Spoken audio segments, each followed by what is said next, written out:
Yo, y'all hear me? My bad, I was muted. Listen, y'all see me, I was banging out again. Yeah, if you want to become part of that digital mob, let's get it. Gang, y'all know what it is. You feel me? I see some of y'all got the notification. Notice my streams, they be super lit. We get paid regardless, you know. I don't care if I have a couple people or not. Cash App's on the screen, we still getting paid. You know I'm the stream king, the Cash App king. But you see how you get the notifications? You see how when the notifications come through, shit start hitting different? I told you, YouTube be hating sometimes. But we just keep working. I need y'all to smash the like button. Shout out to Ari, good question. No easy work Wednesday today. None. Listen, I guess I have to figure out a way to address that. I don't know if you guys remember, at the beginning I said on big fight weeks, I can't do it. That's too taxing. So Spence Garcia's this week, I can't do it because it throws my whole week back. You know, I can't do it. Plus, there's probably more to talk about after Spence Garcia. So I'll be back next week with the gang. So we're not doing one this week. So just pretty much anytime there's a big fight week, then I can't do it that week. Because, like I said, I'm one person. You know, I can only do what I could do. We try to be consistent with those, but it's just too much going on fight weeks. Especially for the big, if it's a little fight, like if it was Billy Joe Saunders versus Martin Murray, and that was the only fight this week, I'll do one. Because I don't care about that fight, and I'm not watching that. Because I'm boxing ego. I ain't watching that Billy Joe Saunders and Martin Murray. I ain't watching that. But you know I'm going to watch Spence Garcia. Man, Billy Joe Saunders, what? I'm not watching that. I have no interest. Not interested. Him and his lying-ass gypsy friend Tyson Fury, I'm not interested in what they talking about unless they do is right. Billy Joe Saunders need to fight somebody like Demetrius Andre, like Jacobs, who been calling him out. Fury need to fight Wilder, and that's the end of that. And that's the bottom line, because the boxing ego says so. Oh, we going to have a fun one with this. Man, Terence Crawford just did a live. I know y'all caught it. A lot of y'all watch my videos. Man, I don't know where Terence Crawford, his head is at, but I'm just going to give y'all, we just warming up right now. Let's get the likes up. Me and Crawford, on this situation, we are way off. I've never felt that that anything Crawford was publicly doing or saying, that I was way opposed to it, what he was saying, or far apart. More than now. You know what I'm saying?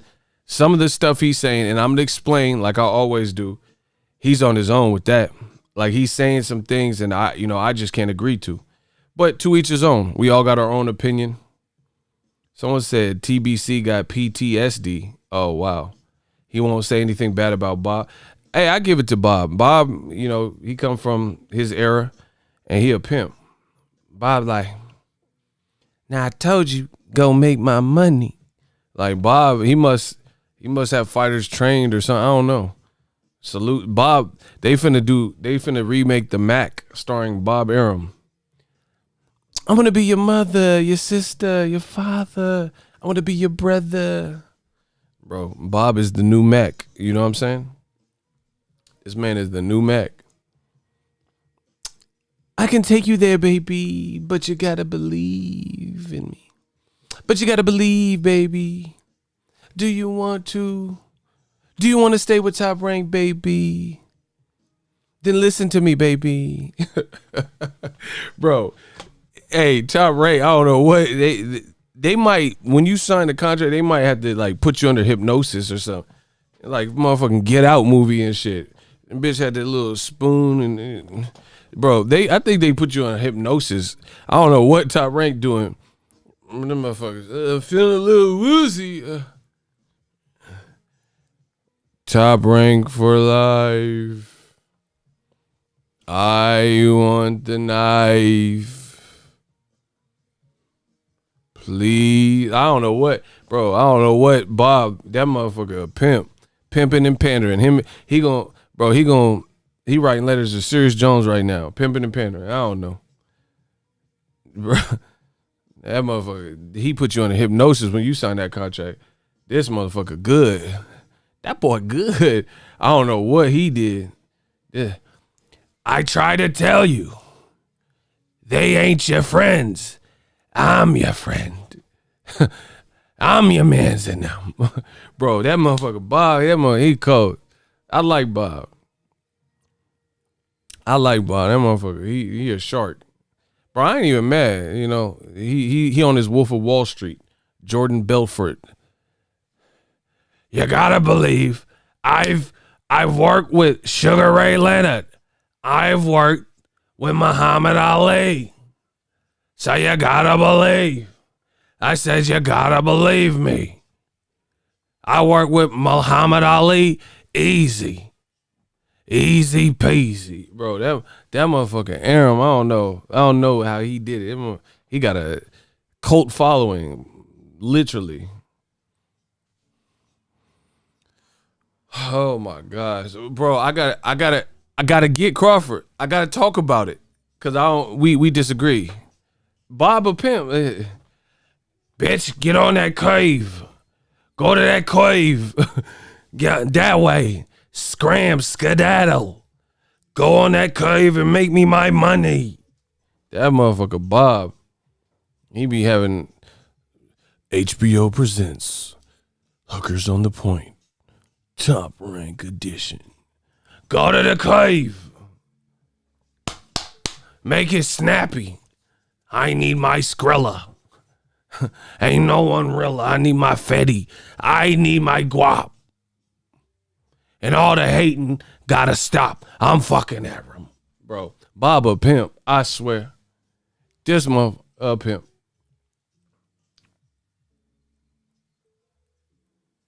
You gotta believe me, son. It ain't gonna be easy, son. You go with Al and you're done. You gotta believe me, son. Bars. Oh my God. Come on, bro. Stop playing. Y'all playing with the young god. Can't leave boxing alone to game me. Oh my God. Y'all playing with the young god. And I got my coffee. I'm back and I'm better. Yeah, hit the dislike. You crowd motherfucker. Hit the dislike. I don't give a fuck because the money gonna come in. Promise you. All y'all hating, it's cool. We having fun. Shout out to Brent. The Cash App's on the screen. Oh my God. I told you. This is what I do. They get mad when I yell. But the money keep coming in. We got a PayPal. PayPal in the description box. Man, I'm tapped in. I am the culture. Motherfucker, I am boxing.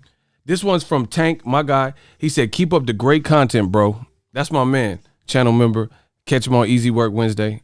I can't wait to have you back. He said, hashtag Eagles Army, hashtag we working, hashtag tell him Tank said it. Okay. Hashtag Tank the Sweet Science Examiner. I told y'all, the money keep coming in. Y'all can hate all you dusty motherfuckers. I'm coming. And we're going to talk about this Terence Crawford. But the money keep interrupting. We got $6 from my man Prada Pierre. He says, I'm sending this for the Bob Arum pimp voice. Y'all laughing, but I'm not lying. Bob a pimp. You gotta believe the top rank and ESPN Plus. It's the only way. Oh man, I love my job. I love my life. I love my family.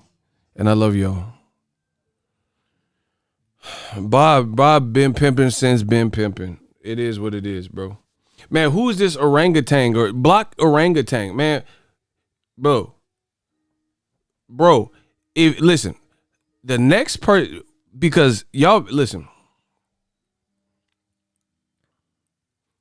bro, I don't do that loser talk. I fuck with winners. But you look at my chat, it got more spam than Hawaiian dinners. Y'all better cut that out. Listen, I said I don't fuck with losers. I fuck with winners. I looked in the chat, it had more spam than Hawaiian dinners.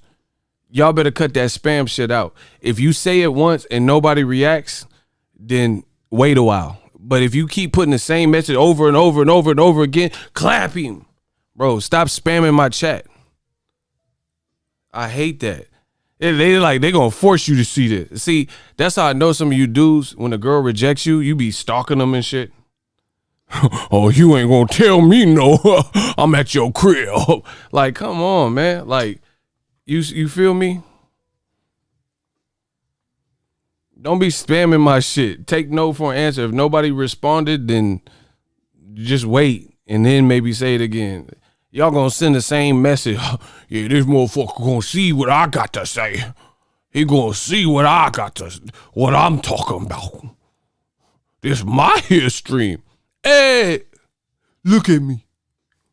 I'm the captain of the ship now. Like, this is my shit. Don't get that twisted. But we're gonna talk about Terence Crawford. We're gonna talk about that. No, like, this is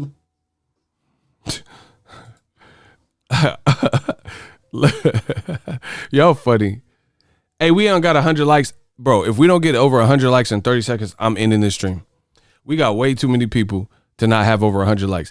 If we don't get 100 likes in 30 seconds, I'm ending the stream. Bro, I got shit to do. Y'all better get them likes up.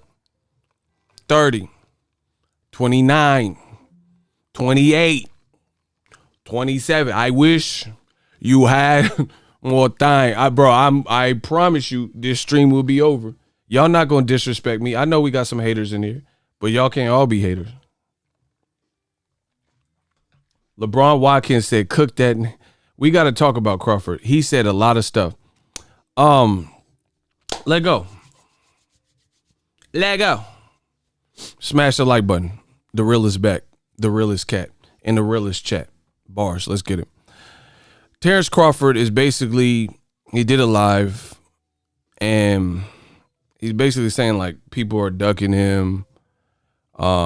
He talked about just a couple different things. Canelo Benavidez, he said that's a great fight he wants to see. He talked about his little brother, Shakur Stevenson. He talked a little about Ryan Garcia. But the part y'all want to hear about is what he was saying about the welterweight. Bro, this man said I don't know who's feeding Crawford information. I really don't. And I really like Crawford. But at this point, what he's saying sounds diluted. And the reason I'm saying that is because, for starters, in several interviews, he keeps saying that he is the A side over Errol Spence. Boy, if you don't stop. Bro, there is no way on God's green earth. Put me anywhere on God's green earth, I triple my worth. Motherfuckers. Listen, there is no way Terence Crawford is the A side. I've talked about this several times. Everything. There's no way he's A side. And guess what? Here's proof. You're going live. Listen, I promise I'm going to make some sense in this stream. Y'all got to let me work. This is proof. Him going live, in his live, he did something.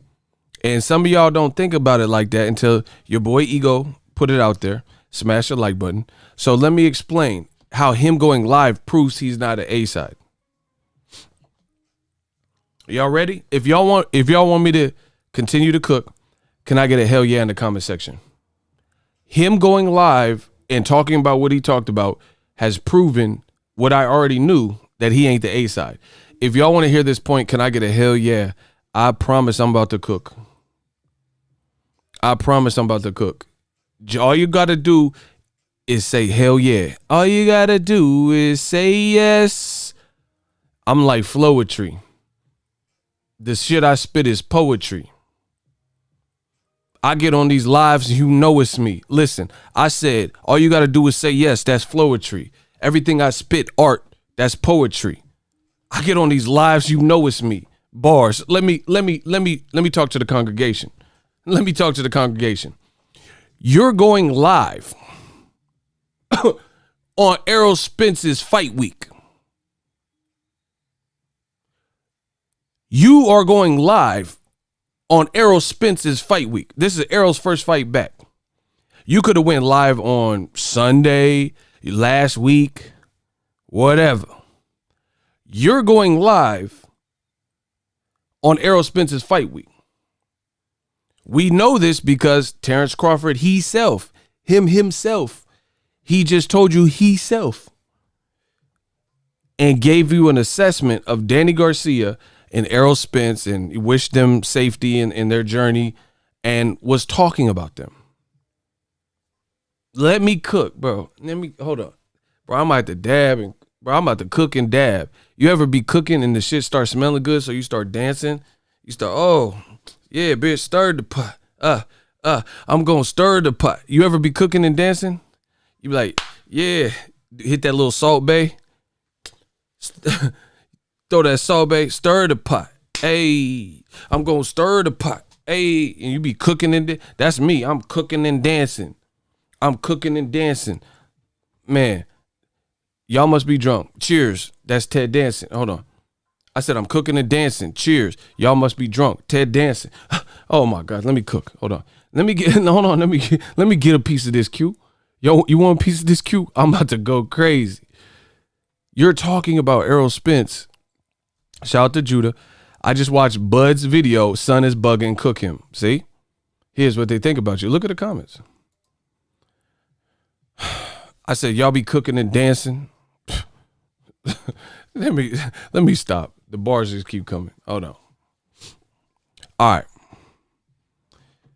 You're going live out of all the times you could have went live on Errol Spence's fight week. And you're actually talking about Errol Spence's fight with Danny Garcia, which is an amazing fight on pay-per-view. You have to, with your WBO belt, you have to tap in with your fans and the people and let them know your thoughts on Errol Spence's fight this weekend. Right? But in reverse, you just fought 2-3 weeks ago and you didn't really see any PBC fighters going and doing lives and having to break down your fight, who they selected for you. Terence Crawford versus Kell Brook. Tracy Williams. While Errol was in training camp for Danny, and Danny and his pops were in Philly training for Earl, they just getting busy readying them for them fights. So they wasn't to be bothered by your fight with Kell Brook. Errol Spence is like, that's my old shit. That's my old work, right? I beat Kell Brook already in 2017. That's old news. He looked suspect versus Michael Zarafa a few fights ago. That's old news. Errol Spence didn't get on no fucking live and break down Kell Brook fight. I didn't see nothing from Errol. Nothing. Everybody say nothing. Shout out to Myron Dinner. Damn, that's a good point. I know. I told you I was going to cook. Bro, because it was, first of all, it wasn't promoted good. You, Terence Crawford, yourself admit to this. So you know it wasn't promoted good. And it was a fight where people knew the outcome. Oh my gosh. Oh my gosh. Like Dre said, oh my God. Oh my God. If I die, I'm a legend. Danny Garcia didn't do no lives talking about the Kell Brook fight. Because the shit wasn't live. People just watch. Bro, real talk, I'm going to just be real. The gloves are off. I'm going to be real. I watched it because I support you, Terence Crawford. That's not the fight I would have picked for you. I watched it just to support you. That's the difference. Danny Garcia and Errol Spence, I'm watching that because that's meaningful and I want to see it. Because I don't know how Errol looked at the accident, how he takes Danny's hook, you know what I'm saying? I just watched the Terence Crawford shit just to support him. But that wasn't most people's first choice. Shout out to Isaiah Jones. The money keep coming in. The money keep coming. That's a $5. Add that up. We just, like, you know, the fans and the culture, we just watched it because that's who you was fighting, and we just like seeing you fight. But we knew really what the outcome was going to be. But my point is simple. Terence Crawford has to do lives and talk about, bro, his live, he did talk about his little bro, Shakur Stevenson, and Ryan Garcia, but it was this much of the conversation. But talking about Pacquiao, who has one more fight with PBC and left Top Rank, talking about Errol Spence, and talking about Caleb Plant, and talking about David Benavidez, and talking about free agent Canelo, that took up more of the live. If you break it up into minutes talked about, he spent more time talking about Danny Garcia and Mikey Garcia, all of which are fucking with PBC right now, Pacquiao and stuff like that, than he did talking about any other subject. You spent time breaking down and knowing, oh, I've known Danny Garcia since we was kids, and he's he has the will to win and all that. Shout out to Chris Smith. Get the likes up. Yeah, y'all got to get them likes up. But nobody did this from PBC for your fight with Kell Brook. Shout out to Kieri. I know the real gonna respect it. My man Kieri, he said facts. That's the only reason I watched the Bud fight, is just to support him. But the reason why we had to come down on Bud is because of the things that are being said. My man sent a Zelle. So all you haters could go to hell because my man sent a Zelle. He sent $4. Boom. It's in the bank account right now. That's how Zelle works. Bro, I'm like Denzel. Yeah. Uh-huh. I wish you had more time. Bro, my man Jose de Jesus, give him a hand. He just sent a Zelle. All you haters, go to hell. The money keep coming in. Hold on. Y'all got to add this up. And still, TV, $5. Appreciate you. Didn't Spence tell Bud to keep his name out of his mouth? Oh, shit. Okay, you fast forwarding it a little bit. Since he doesn't need him.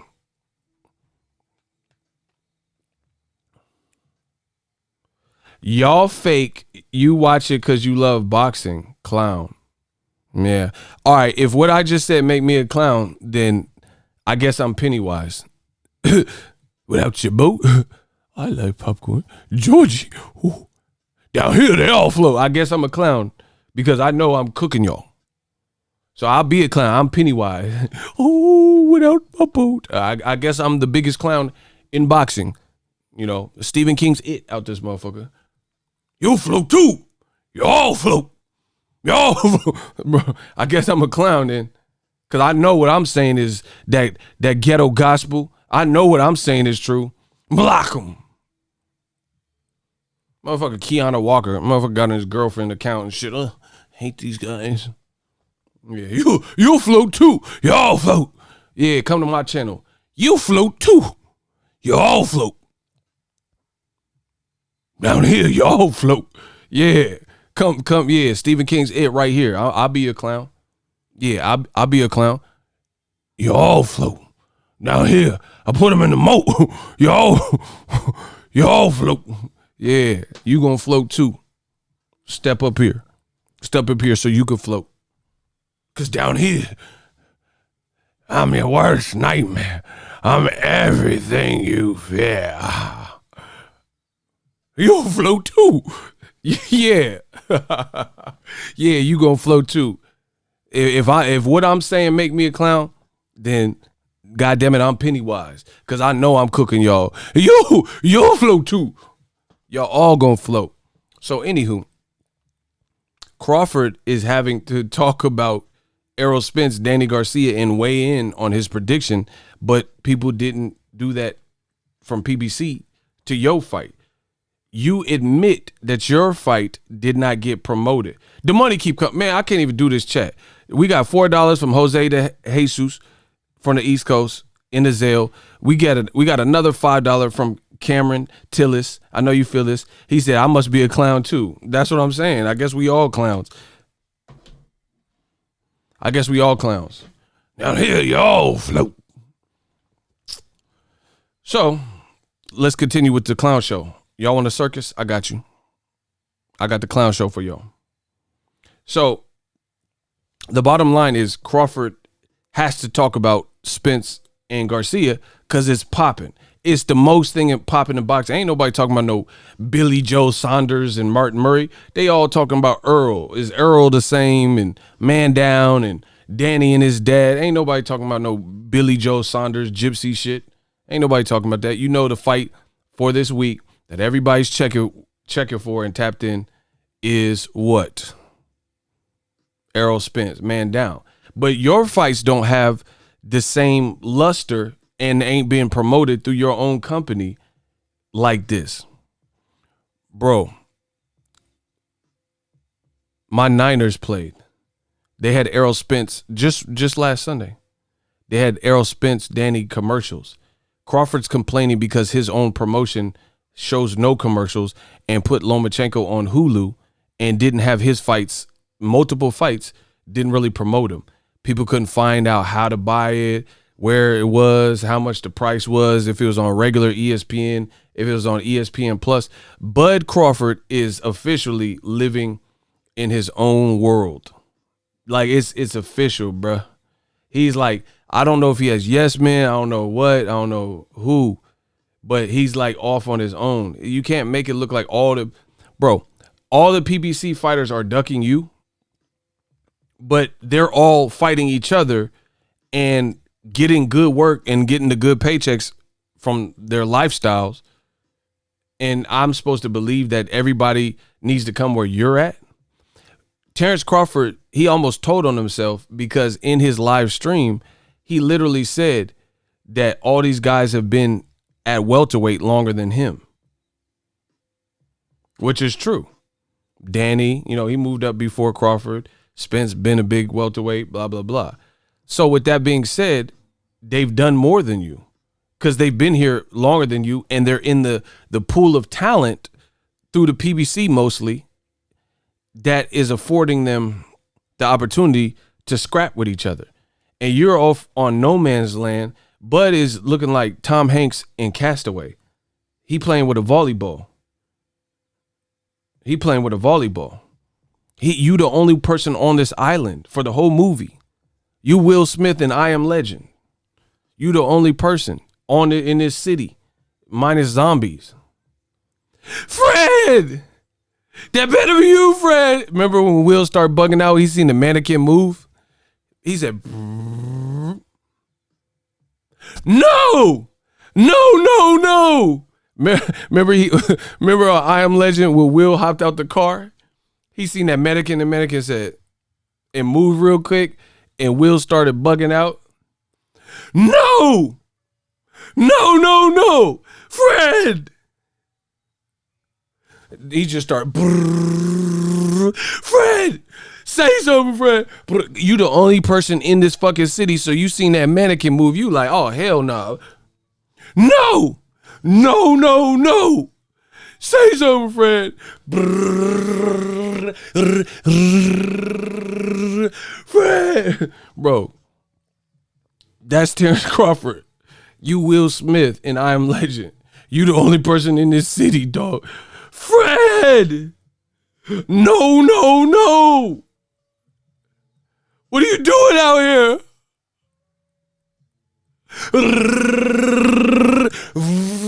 You spraying the chop, bro. Terence Crawford out there spraying down anybody that Top Rank put in his way. We get it. You spraying Kell Brook with the chop. Fred! Kell Brook, man, and basically, you chopping them down, bro. Fred, no! What are you doing out here, Fred? Bro, Benavidez, we get it. Jeff Horn, he really got the. Hold on, Jeff Horn got that. He got that. Oh shit. Let me calm down, bro. Bro, I told you I was about to go off. Bro, Jeff Horn got that. Bro, Jeff Horn got that. He got that Chewbacca. Bro, he got that Ewok. He got that Chewie. Bro, come on. Stop playing with the God. I told y'all don't do this.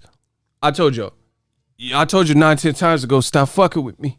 I told you got the 9 on me. Stop fucking with me. Bro, he had that Chewbacca. My man Will was chopping shit down. Fred! You the only one over there, bro. I told you I was about to cook. Whip it good. Do do do do do. Do do do do do. Bro, I'm about to whip it good. Shout out to Eric Taylor.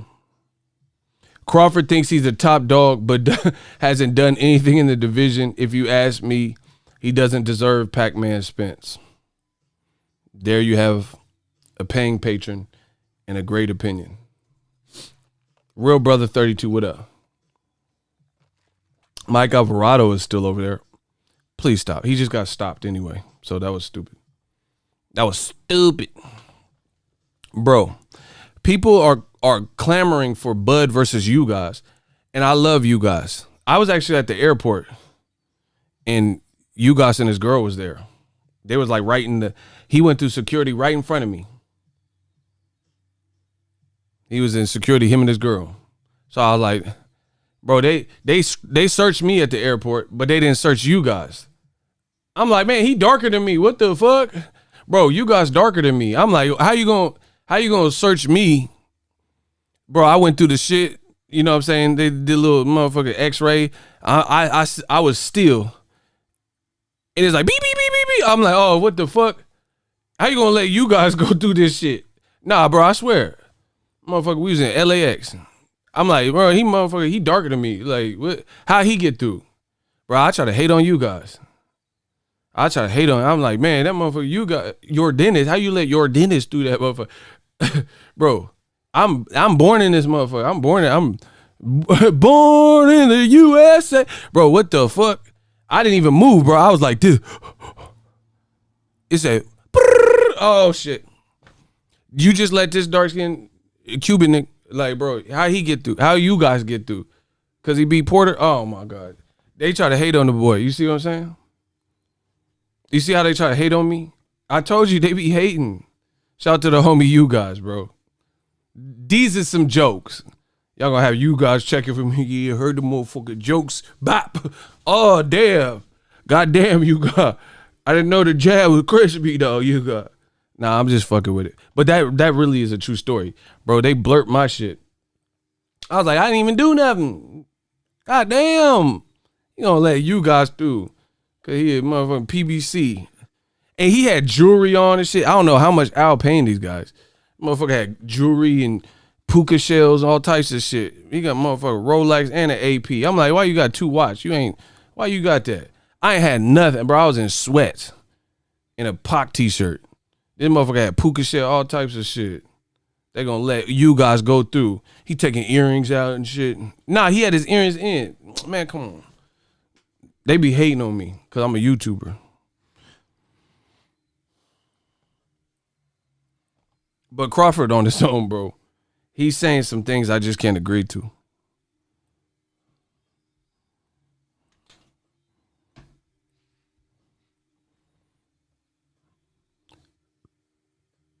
Des Bishy Belichick. Crawford is a beast. Spence is a monster.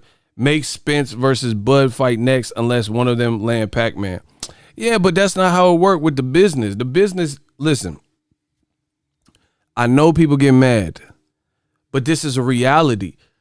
Like me, I'm like I don't live in a fake world. Spence is a beast. Crawford is a beast. I don't know who wins if they fight, but I live in a realistic world. The realistic world tells me that Spence and his team and his organization, network, whatever, have done for him things that have put him in a position of power.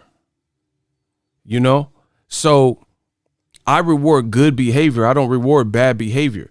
People felt Crawford had made a bad decision, not looking at all of his choices, knowing the status of the welterweight picture, and you knew you were moving up. You have to factor these things in because we can play. See, the thing that's killing me is fans are saying, just make the fight. Who cares? That's not reality.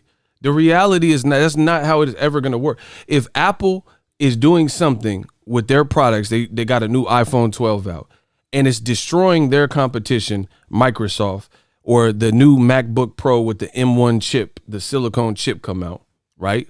and Apple is destroying the market share and killing all sales, and Microsoft Surfaces, the Surface Pros, are failing because this new MacBook with the M1 chip and the Mac Minis and shit with the little silicone joints, not using the iTail, is just taking the market space, and it's just taking all the shares of computing and tablets. That's not Apple's fault. Microsoft got to actually do something to get themselves back into the playing field. That's the same thing. Ain't no business. It ain't your business. Ain't nobody else's business. Y'all don't wake up with your one mission to make videos for me. I got to do that. You see what I'm saying? I have to make content as a content creator, and this is what I do full time. You guys might support my channel by, when the content is out, come in and mess with me and check the channel out. But I have to make the content for there to even be a conversation. Bud has not taken his business. This is all business. He has not put himself in the business predicament to dictate anything. And he's talking like he has put himself in this, righteous positioning. And he hasn't. He's talking like he's Floyd Mayweather. He's talking like he's Mayweather, like he could dictate terms. And he is not in the position. It's business, but it's also, and boxing will show you out of all sports that it's a business. Because many fights like Wilder, Joshua, everybody and their mama wanted to see that. But it never happened. To this day, Wilder voice. That's a bar. So I don't reward bad behavior. Crawford, he has not put himself in the position to win this argument. So why would fans just say, oh, hold on 1 second, y'all.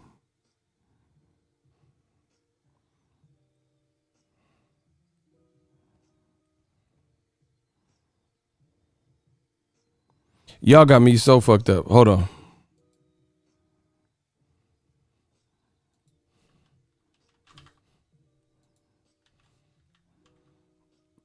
I need y'all to get these likes up.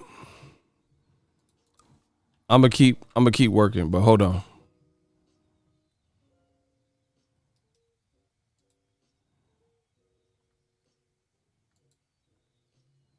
I need y'all to get these likes up ASAP. Y'all got me so fucked up.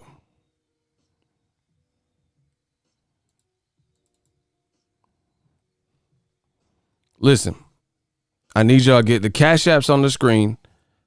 Y'all have me so fucked up. $ Boxing Ego. Cash App's on the screen. We got to get these likes up, bro. Likes are loot. It's the only way these streams come to you for the length of time that they do. Because if not, then I got to do static videos.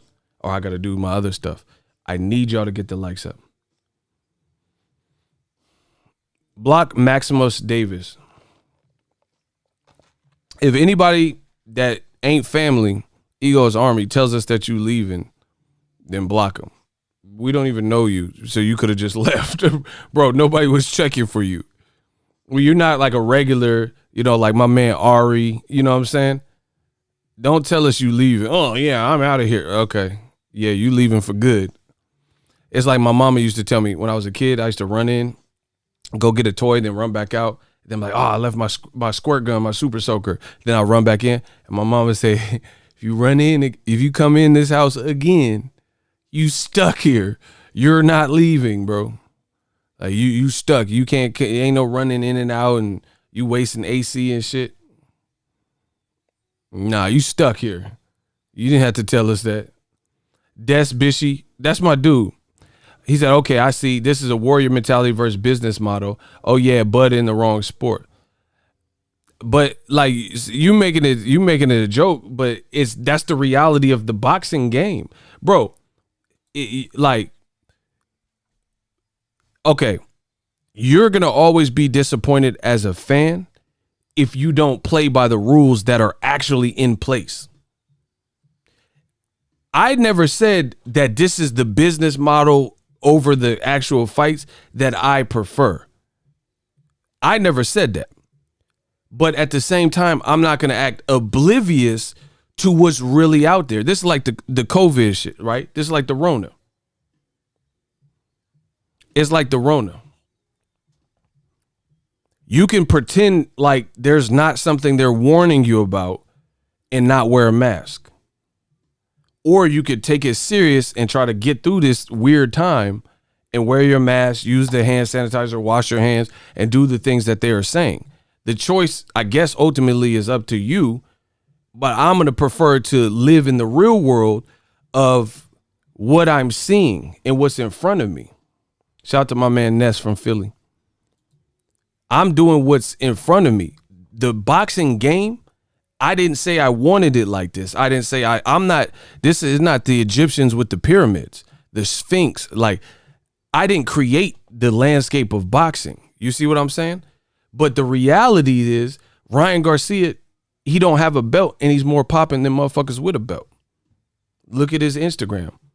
Look at his viewer. He doing shit with Kevin Hart. So I didn't create this marketplace. I didn't say I even prefer it, but I am a realist. Listen to my words. Ryan Garcia has zero belt, not no real belt, but he's still more popping than motherfuckers who have real belts. Real belts. Or better resumes. Sergey Lipinets has a better resume than Ryan Garcia, but he's not more popping than Ryan Garcia. I didn't create that. I diagnosed it. I'm just telling you what it is. You see what I'm saying? Bud's situation, I didn't create Cold Wars and I didn't create Sides of the Street. I didn't do that. But for me to act oblivious and say, oh, fuck that, just make the fight. That's not the real world. I can go on and on. I'll leave you with this one more point. Jake Paul, Logan Paul, these motherfuckers coming from YouTube space make more money per year than actual boxers. Not everybody. It depends what boxer we're talking about. But YouTubers can come into boxing, take it serious for a couple years, like Jake Paul, and be on a bigger card than some of these fighters who fight their whole life. I didn't create that, but that's a reality. That's a reality. Jake Paul is making more money. He is involved. They said the Tyson fight did over $1 million. I didn't create that, but that's the reality. Be more in the building. So what Bud's going through, I'm not saying it's just the reality of, shout out to Business Brain, get him out of here. This is the reality of the boxing game. Listen, the money keep coming in, y'all. I know y'all sad. $10 in the Cash App. This is from Ronald Mosley. He said, good work. Appreciate you. We got $5 from Quentin. Quentin Pitts.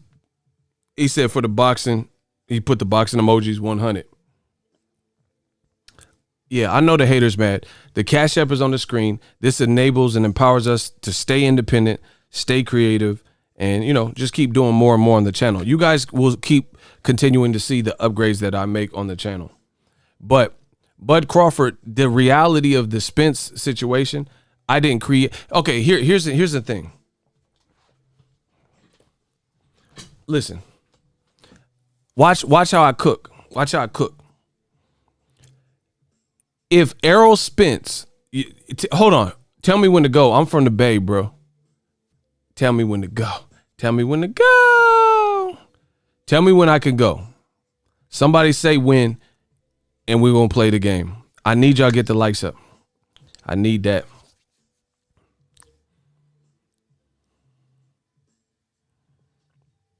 My man said, go all gas. Business Brain told me, so I got to get him. All right. If Errol Spence Jr.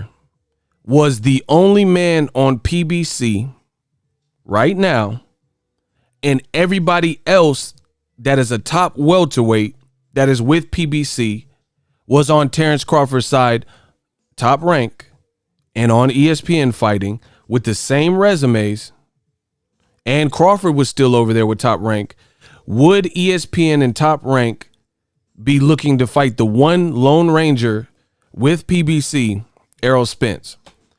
I'm going to say it again. If Errol the Truth Spence Jr. was the only man on PBC, every other top welterweight that is with the PBC, Danny Garcia, Sean Porter, Ugas, Keith Thurman, Pacquiao, etc., they were all with Top Rank.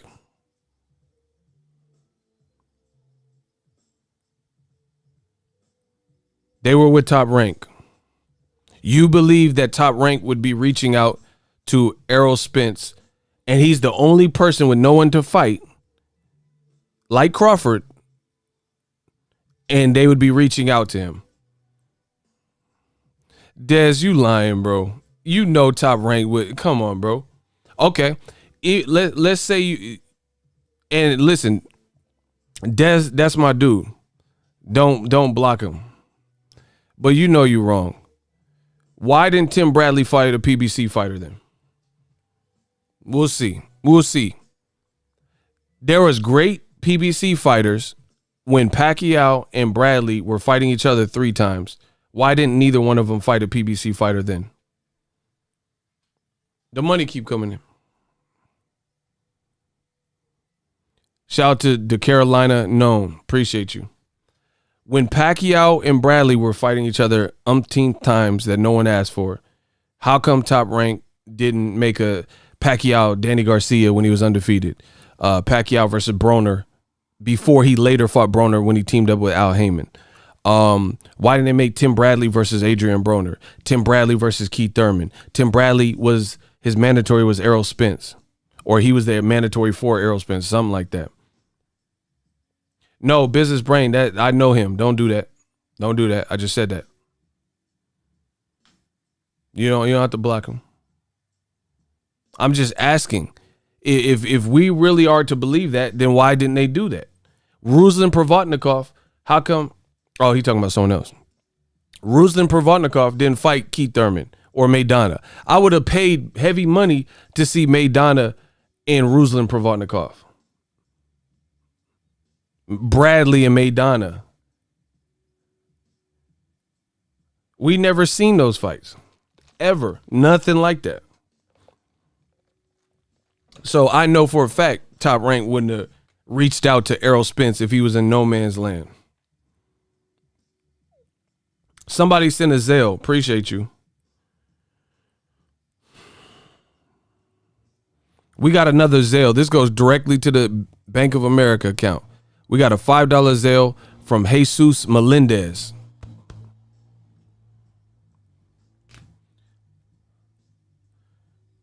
They were younger is the only conclusion. Who was younger? That doesn't even make sense. Who was younger? Bradley could have fought Danny Garcia. That don't even make sense. Pacquiao could have fought Danny Garcia. So, bro, you guys got to really, if I know people want me to be wrong. I get it. But you got to sound out what you're saying before you type it, because this don't make sense. How old is Chris Algieri? Because Manny Pacquiao fought Chris Algieri and Brandon Rios. So what age are they? You mean to tell me Danny Garcia is way far off and Sean Porter is far off from what age Brandon Rios is? But Pacquiao had no problem fighting those people with Top Rank. So how does that work? Pacquiao couldn't fight. Bro, Adrian Broner was young. Hold on.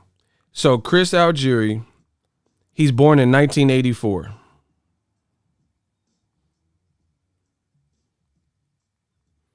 And Pacquiao had no problem fighting him.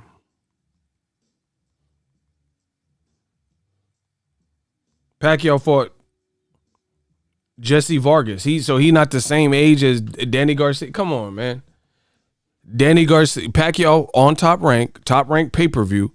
He fought Jesse Vargas. Jesse Vargas ain't the same age group as Broners and as Sean Porter. I was going to look through everyone's age, but I'm not going to do that. Bro, I know he's in the same age group as Keith Thurman and shit like that. So it doesn't make sense that those fights didn't get made. But the fact that Top Rank had enough people and they didn't want to, there's the Cold War. Terrence Crawford just went on there and said that he started the Cold War. What is he talking about, bro? Terrence Crawford said he started the Cold War, and basically before him there was nobody was talking about sides of the street. What are you talking about? What was Manny Pacquiao? I want to it's up to my promoter. What was Manny Pacquiao and Floyd Mayweather if it wasn't sides of the streets? Pacquiao was on HBO. Floyd left HBO, went to Showtime.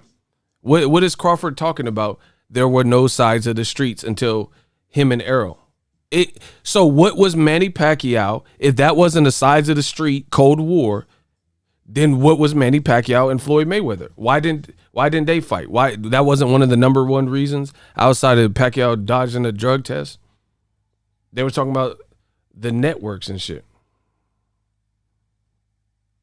So what is Crawford saying, that there's no Cold Wars until him and Spence became a conversation piece? That's not accurate. Crawford has some bad takes. Bro, Al Heyman, Schaefer, and Oscar were all working together, and they wasn't fucking with Bob Arum. Then Richard Schaefer left Golden Boy and went with Al Heyman as soon as he was able to compete back in the business. Oscar started like mending his relationship with Arum, and they kind of started working together. And then HBO would bash nothing but PBC fighters, like Jim Lampley's The Anti-Gotti List. You see what I'm saying? This is the reaction, and this is the reality of what was going on. Man, it's looking bad. So much stuff to say. Arguing, saying what they would and wouldn't do. Mouse, you don't want to play no war zone. I mean, he good. He good. He showed that, well, you got a promoter and this and that and this. Time and time again, I always told people, the promoter. This is Bud Crawford earlier today. I need y'all to smash the like button.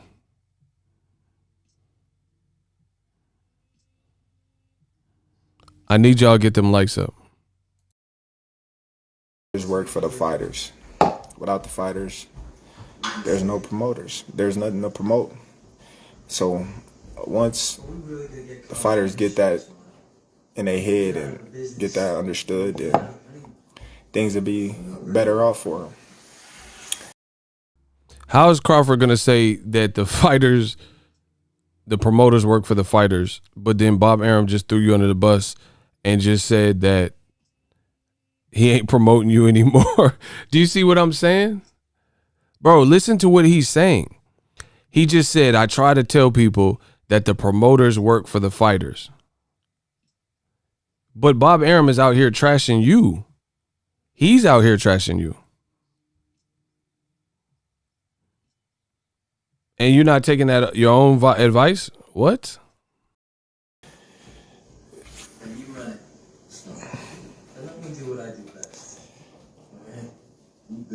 Whichever one comes next, it don't matter to me. Like I said, I fight them as they come. I never was the type of fighter to shy away from a fight. I'm always running to the fight. I'm always getting called off to box more. I'm never the type of person to be like, hey, don't stand in front of this guy. Smash the like button. Let me see what he gonna do. Let me see what he about. Surrender is not defeat, child. You're resisting change.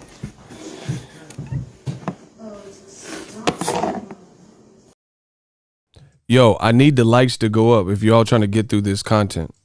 I need y'all to smash the like button.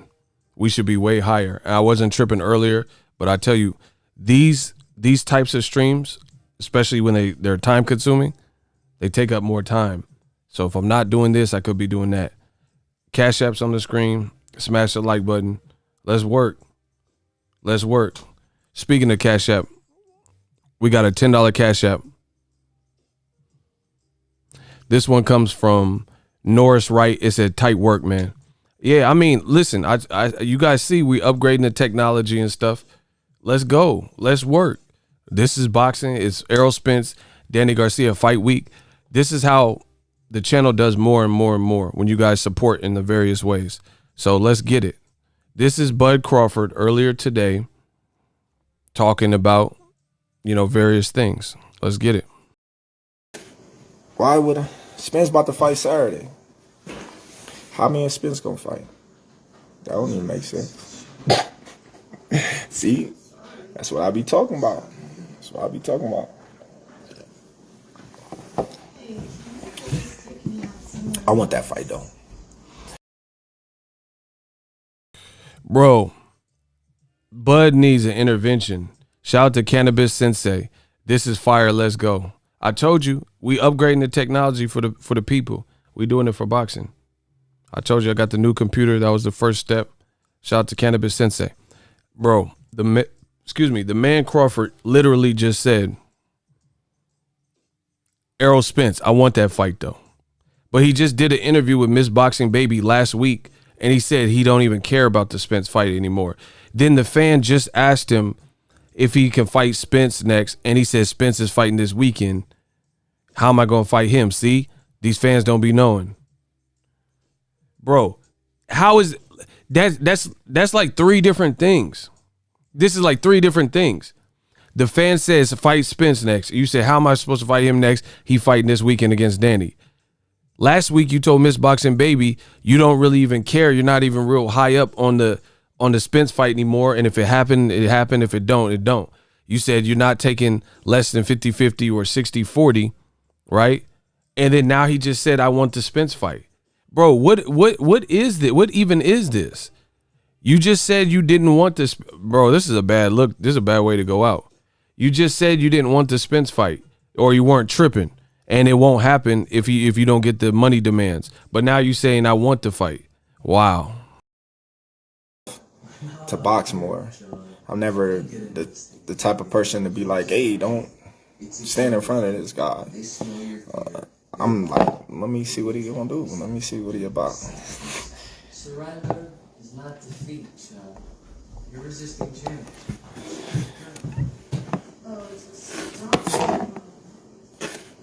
Why would Spence about to fight Saturday? How me and Spence gonna fight? That don't even make sense. See? That's what I be talking about. That's what I be talking about. I want that fight though. That's one fight that I really want. Spence and Pacquiao. Once again, he just said that's what I want. I want Spence and Pacquiao. But last week, he literally told Miss Boxing Baby that he's not even big up on the Spence fight. And later in this, he literally says Kell Brook only beat one person and Errol Spence only has one good name on his resume. Why do you want to fight him then? If you believe Errol Spence, so first of all, you're doing all this on Errol Spence's fight week, and it's the biggest fight in boxing. You're doing this fight on Errol Spence's fight week, or you're doing this interview, this live, and you just said and contradicted yourself from what you said last week, and now you're saying you want to fight him and you want to fight Pacquiao. But later in this very interview, he says that, and I haven't had a chance to chop up just the snippets, and it's a long interview, so I don't have it, the timestamps. But he literally says that Kell Brook and Spence only fought one good name. Then why do you want to fight Spence? And beyond that, you just said you didn't want to fight Spence last week. What are we talking about, bro? And you're saying, I don't know what I'm talking about? Them the two fights that I really want. That I'm like, let me see what he gonna do. Spence about to, I mean, Spence gonna fight. That don't even make sense. See? That's what I be talking about. That's what I be talking about. I want that fight though. That's one fight that I really want. Spence and Pacquiao. Them the two fights that I really want. that I really be looking forward to in the near future. I really want Spence just to show and shut everybody up and see what they're going to say after that. Because I know it's going to be a lot of excuses and bandwagon shipping. It's going to be it's going to be wild. It's going to be wild. Who I got out of the Spence and Denny fight, I actually got Spence. You know what I mean? But at the same time, I don't know. It's like more of a, I don't know, man. It's gonna be good because I know Danny personally, and I didn't seen him since we was little kids. Once again, he says he's the A side over Errol Spence, but you're doing a live on Errol Spence, Danny Garcia. Errol Spence is the A side versus Danny. So on Errol Spence's fight week, you're doing a live having to break down Errol Spence's fight. So you're the ace. Listen to what I'm saying. Smash the like button. The real is back. You are the, this is not my opinion. Listen, when it comes to boxing, I can listen to what people are saying and interpret it to see if it makes sense to me. Crawford, out his own mouth, has told the world that he believes Errol Spence has not done anything in his little career, that he is the A side over Errol. So if that is the case, then how come you're using Errol Spence's fight week, which is a major fight week that people are hyped on the fight with Danny Garcia, and you're using that fight week as the platform and springboard for this live, and you're talking about his fight, which they didn't do for your fights with Mean Machine and Kell Brook, and you're breaking down, who wins, and you knew Danny Garcia for a while, but you're telling people you're the A side over guys like this. How is he the A side over people like this?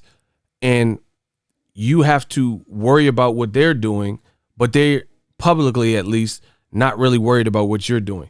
I don't think Errol Spence said too much of anything about the Kell Brook fight, and that's a mutual opponent that they both had. I didn't really see anything where he was giving fight predictions or anything. This is a bad look, man. In my opinion, I'm just being real, and I love Crawford, followed his whole career, but it is what it is. Smash the like button. We should be higher. Danny personally, and I didn't seen him since we was little kids, and he always rose to the occasion each and every time. So it's hard to bet against him. That's why I say it's a 50-50 fight. It was a 40-60 in Spence's favor, but the more and more. Right then and there, he just said that Danny Garcia, I've known him his whole life, or, since he's been boxing, because we fought in the amateurs, boom, boom, boom. It's a 50-50 fight.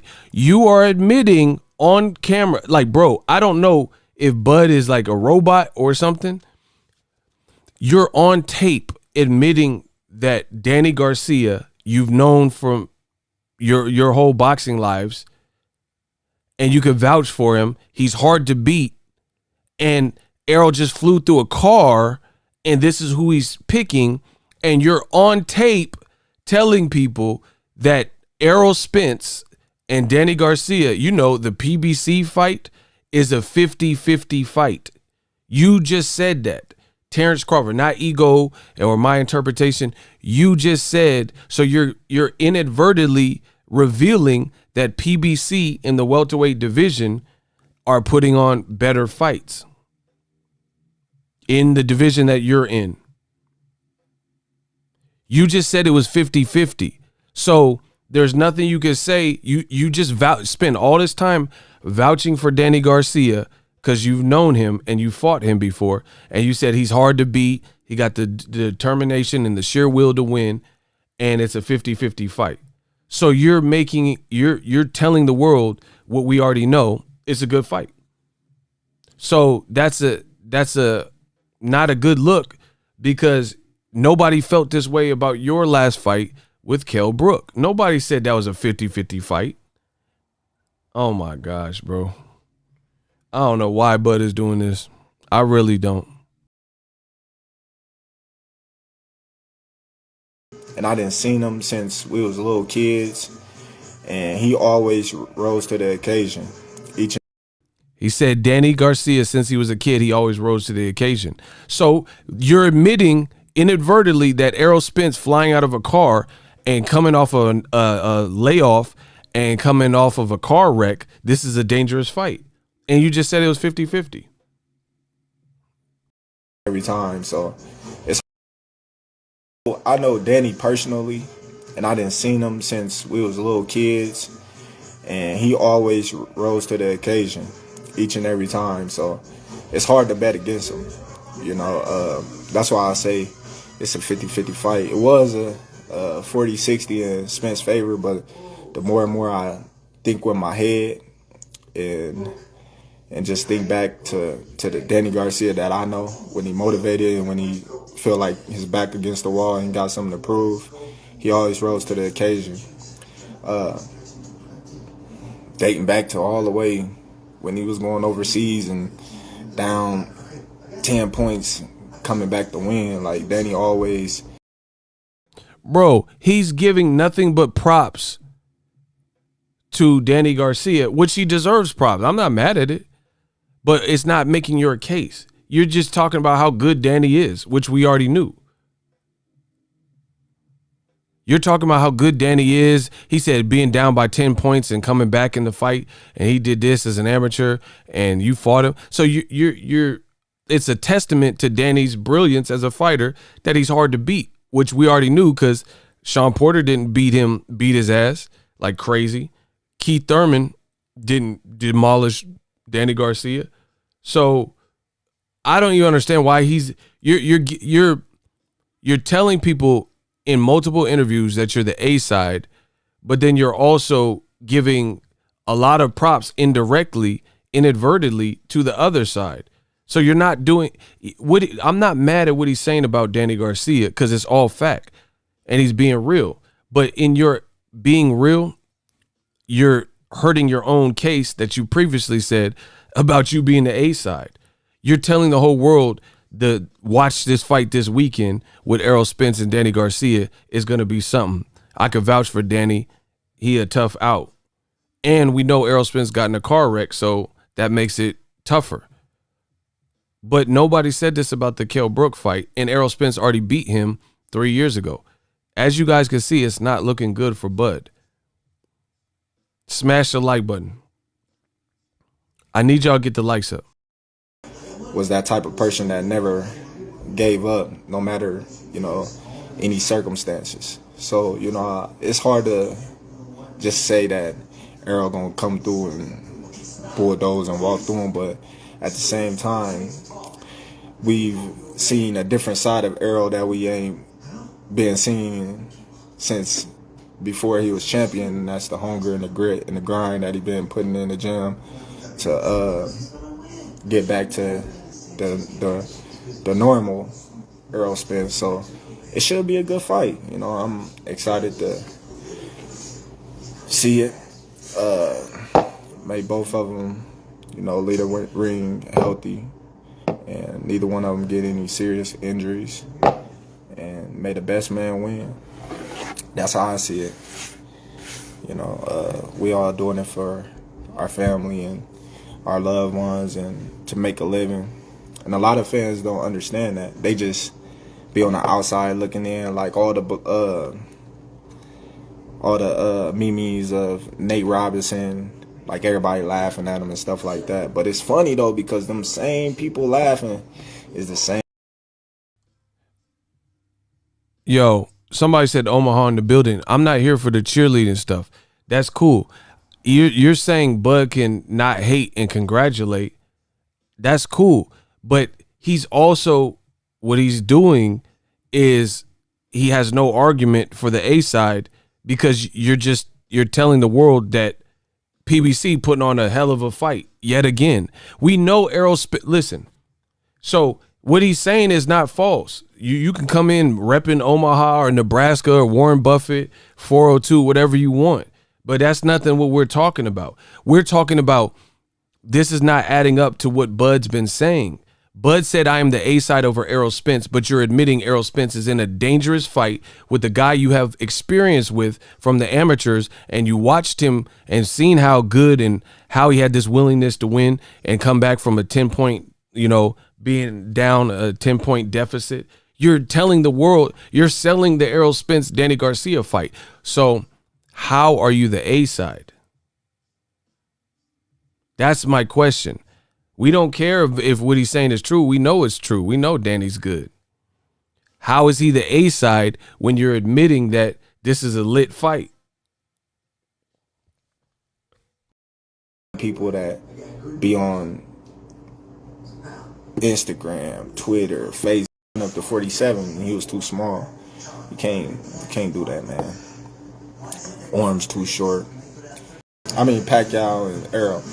I was trying to fight Thurman before the Kell Brook because he said he wanted that work. I told Top Rank them go get that fight. Bro, the man just said I told Top Rank to go get that Keith Thurman fight, and they didn't though. He said, you talking about what I wanted to do, but your team didn't do it. He said I wanted to fight Keith Thurman for the Kell Brook fight.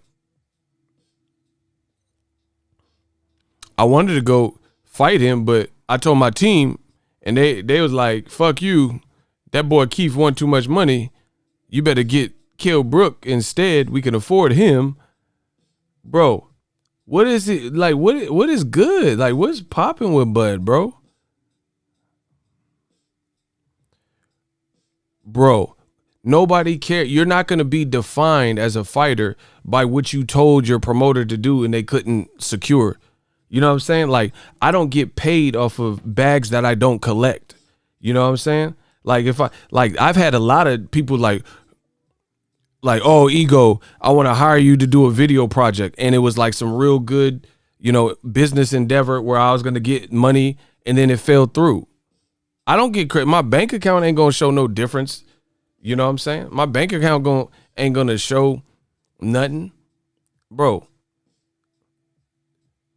You don't get credit off deposits you don't really make. Man, I was about to put $50 in my bank account, in my checking, but then I didn't make it to the bank. So now you have an overdraft.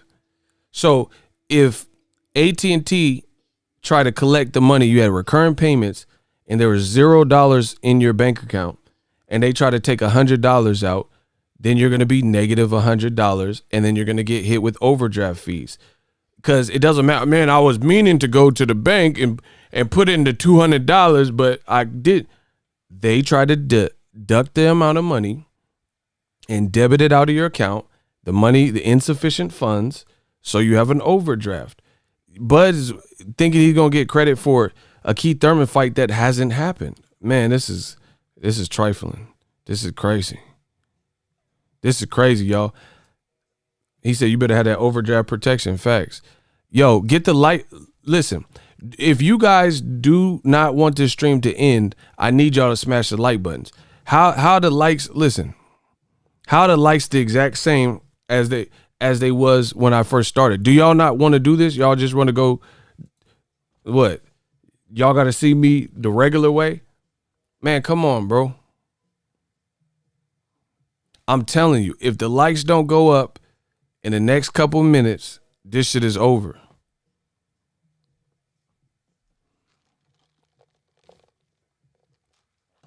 I'm out here like breaking down this shit to a molecule, and the likes just staying the same.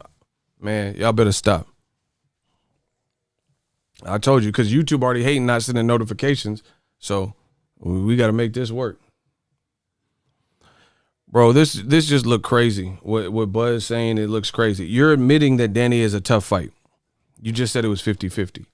That's his words. You just said it was 50-50, which we already knew.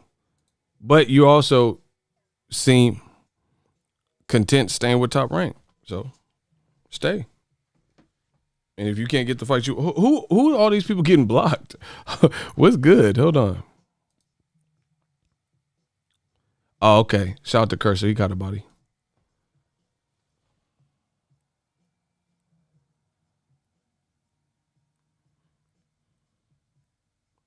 Man, this is looking crazy.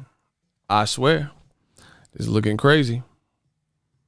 Bro, Bud is just, he's on his own planet, in his own head or something, in his own planet.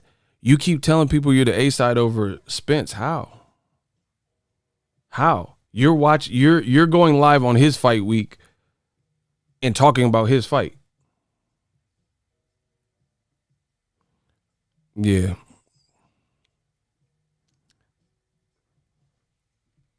How's that going to work?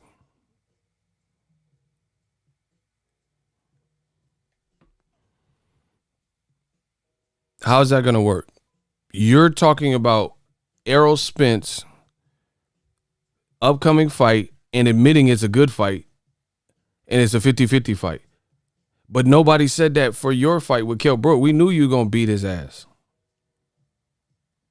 You know what I mean? He said Bud on that purple drink. I mean, Bud, I don't know. He need an intervention or something. I mean, it's just crazy.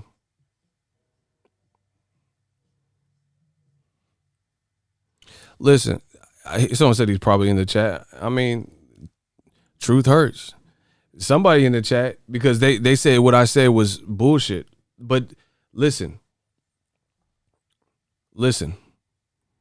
They said what I'm saying is BS, but they never tell you what I'm saying that is BS. Name one thing that I've said here about this Crawford situation that you don't understand.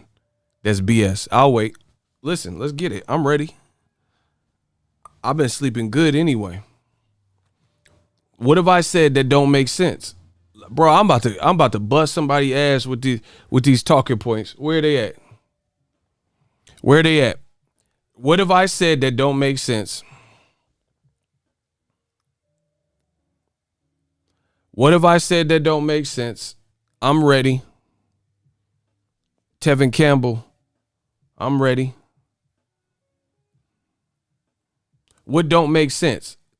Okay, I said Errol Spence is the A-side, so tell me how Terence Crawford is the A-side. I told you why I feel. Let's go. Let's hear it. All you geeks, let's get it. Where the geeks at? Where the geeks at? Tell me how Terence Crawford is the A-side over Errol Spence.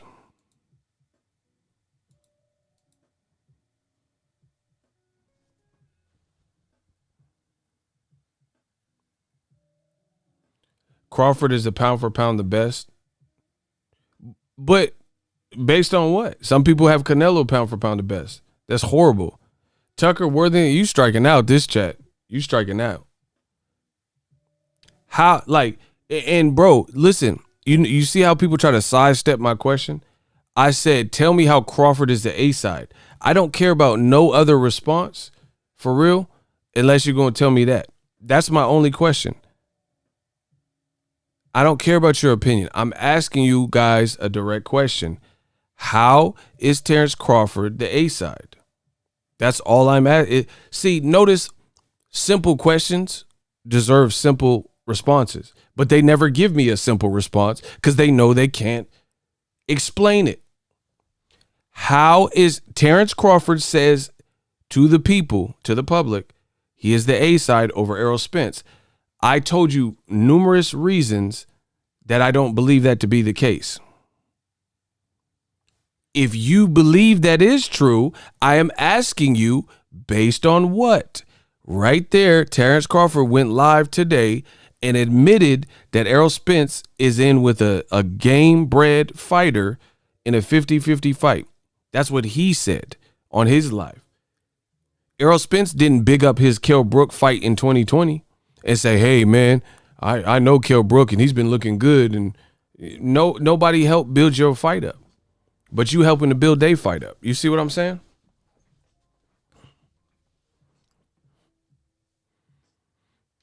And Crawford is in his head, believes he's the A-side and he dictates the terms in this equation, but I don't see it.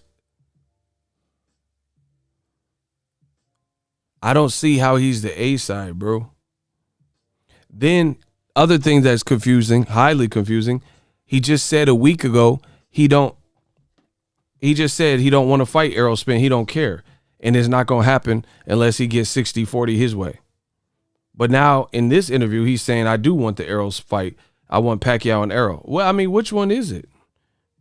Which one is it, sir? Meanwhile, Danny Garcia and Errol Spence, they're not having to justify like, bro, the later part, let's get the lights up. Let's get the lights up. The later part of this video, he's having to justify his resume. You know what I mean? Al Heyman or something of that nature. I don't want to say something that I don't know, but I think. But yeah, so if that's true, that's 3 fighters, right? But the top guys, when they was champions, when they had something to lose, it was no, don't say his name, no nothing. But now you see things is changing. You see things is changing now. You know, you see Sean Porter say, "Oh man, me and Bud can fight." Now you see Keith Thurman, "Oh, send a contract." Now you see who else? You starting to see a lot of young fighters coming up, but that's what they supposed to do. You know what I mean? They looking at the top guys in their division to get a title shot, and that's what we do it for. You know, you gotta call out the top guys when you coming up. That's how you get your name out there. So that's Crawford right there. Shout out to Jesse Carl, $5 super chat. Spence has done more welterweight. He does better numbers and better pay-per-view numbers. And didn't he do over 6 million views versus Leonard Bundu? Yes, on NBC. Bro, he just said now fighters are calling him out. And he said now you see Sean Porter. Sean Porter, belt or no belt, is still a better name. Like what, bro, what doesn't Crawford understand? Like this is not even like, it's like, it's almost the definition of insanity. When you keep doing the same thing over and over and over, expecting it to yield new results. Smash the like button. This is sounding like really insane, bro. It's not hard concept. Sean Porter is not a champion. He lost to Errol. I get that. But Mean Machine wasn't a champion either.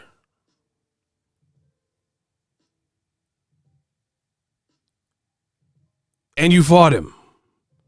You could fight Mean Machine on ESPN and do over 1 million. And then you just admitted Sean Porter has been calling your name, whether he has a belt or not. And you're making it sound like, who cares about that fight? You only want Errol Spence and Pacquiao. Bro, something's wrong with this picture. I don't know what it is, but something's wrong with this picture. Porter don't have a belt. I get that. But he has, I don't know, what's it called? Respect. He has respect in the boxing world. He has respect in the boxing world. And he has more of a resume and more respect, and I firmly believe this, than Mean Machine, and more momentum than anybody that Bud has fought probably in their whole career, but definitely at welterweight. Jeff Horn, you beat him. That was your first fight at welterweight. I was there. Nobody even thought Jeff Horn beat. Well, I can't say nobody. I didn't. I didn't even think Jeff Horn should have been a champion. He lost to Pacquiao for real. Who's the top guy? Porter? Absolutely. Absolutely. Bro, it's just like talking in circles. It's like someone who just refuses to get it. Looking at the top guys in their division to get a title shot, and that's what we do it for. Keith Thurman, oh, Sam, when they had something to lose, I want to say something that I don't know, but I think. But yeah, so if that's true, that's 3 fighters, right? But the top guys, when they was champions, when they had something to lose, it was no, don't say his name, no nothing. But now you see things is changing. You see things is changing now. You know, you see Sean Porter say, "Oh man, me and Bud can fight." Now you see Keith Thurman, "Oh, send a contract." Now you see who else? You starting to see a lot of young fighters coming up, but that's what they supposed to do. You know what I mean? Who cares if Sean and Keith don't have belts? What does that got to do with anything? They don't got belts, but Mean Machine didn't have a belt. Jose Benavidez didn't have a belt. Amir Khan sure in the fuck didn't have a belt. What does the belt have to do with anything? Oh, man, that's a bad. Oh, man, not again. Smash the like button. They, man, if I be, but Jeff Horn was considered one of the biggest welterweights in the division. He never lost in the division. Tell me. Bro, he said Jeff Horn. Hey, I can't. He just said Jeff Horn was considered one of the biggest welterweights in the division, and he had never lost until me. Bro, Jeff Horn was like 15-0. This shit is crazy, bro. Bro, Jeff Horn was one of the biggest people at welterweight, and he didn't lose. He was undefeated. But I just told you, he should have lost to Pacquiao, and he had like a 15-0, 16-0 record. So let me get this straight. Jeff Horn fought Pacquiao in his late 20s probably, and he had 16, 15 fights. Teofimo's 22 years old and got the same amount of fights. Man, come on, bro. Jeff Horn, man, come on, yo. Bro, stop. Jeff Horn was a top welter or big guy or whatever the fuck. Bro, no one. Man. Lose. It was. No. Don't say his name. No nothing. But now, you see things is changing. Well, really one. If you. I don't know, man. I'm there. One guy. Changing now. You know, you see Sean. Now you see who else? You see and that's what we do it for. You know, you gotta call out the top guys when you listen to this. That's how you get your name out there, and that's how you get your opportunity. So I don't knock none of them. But let's be real, man. Spence only really fought one guy, Kell Brook. And Kell Brook only fought one guy. You know what I mean? And that was Sean Porter.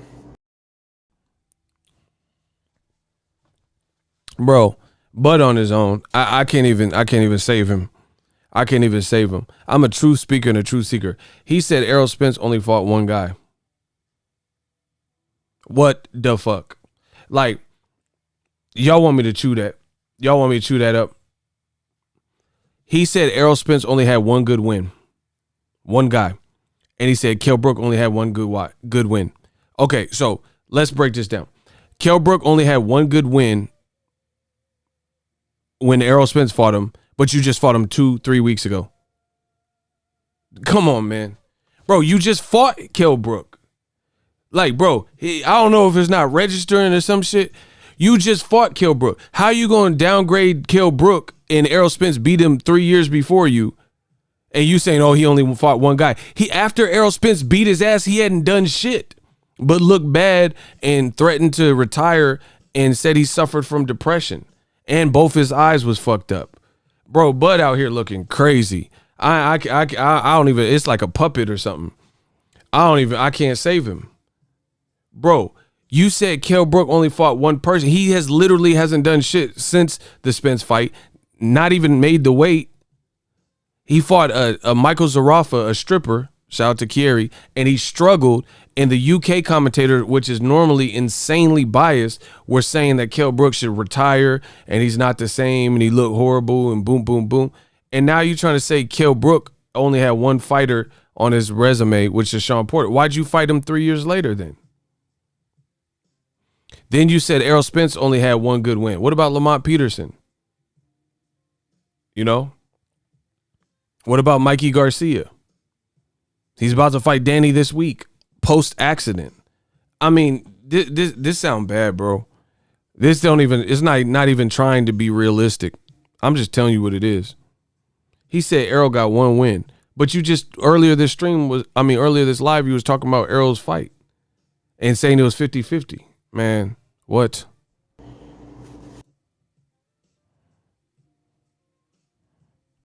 That's how you get your opportunity. So I don't knock none of them. But let's be real, man.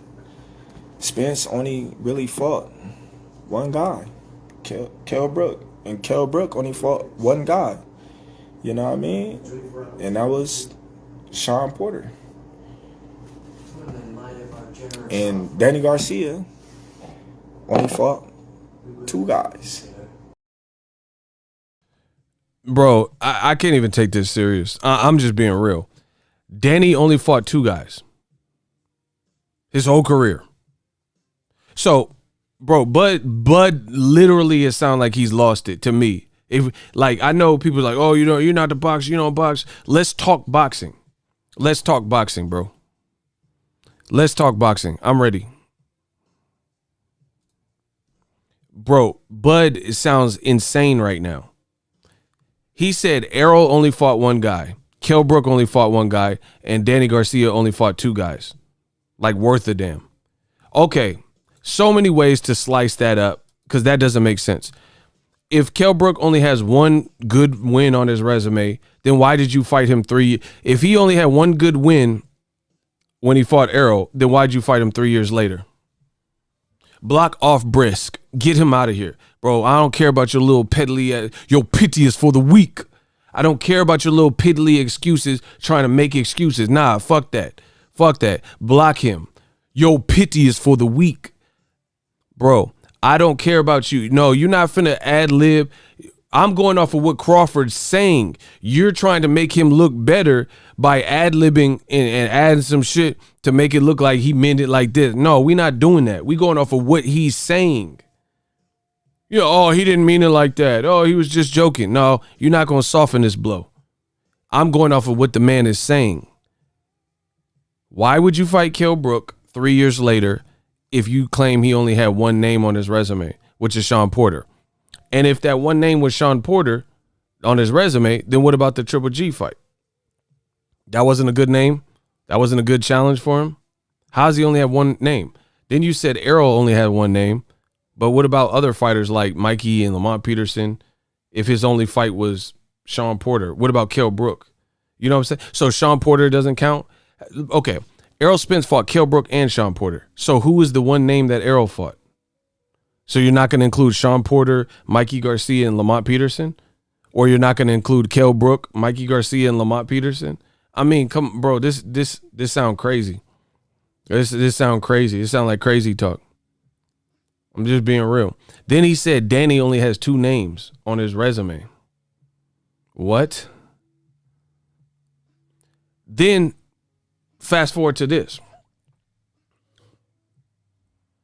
There's no way on God's green earth that you can ridicule all of these guys' resumes saying they fought one or two guys, but then the fights that you and Top Rank put together are Jeff Horn. He didn't fight one guy, which is Pacquiao, and he lost. He really should have lost to that guy. No, fuck that. I'm moving on to a different point. Bud claims that Kell Brook and Errol Spence only had one good resume name. So did fucking Jeff Horn.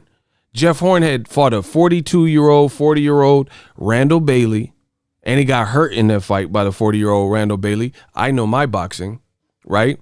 He fought a 40-year-old Randall Bailey who Miguel Cotto beat decades ago. And then he fought Pacquiao, the infamous fight. He only had 15 fights or so.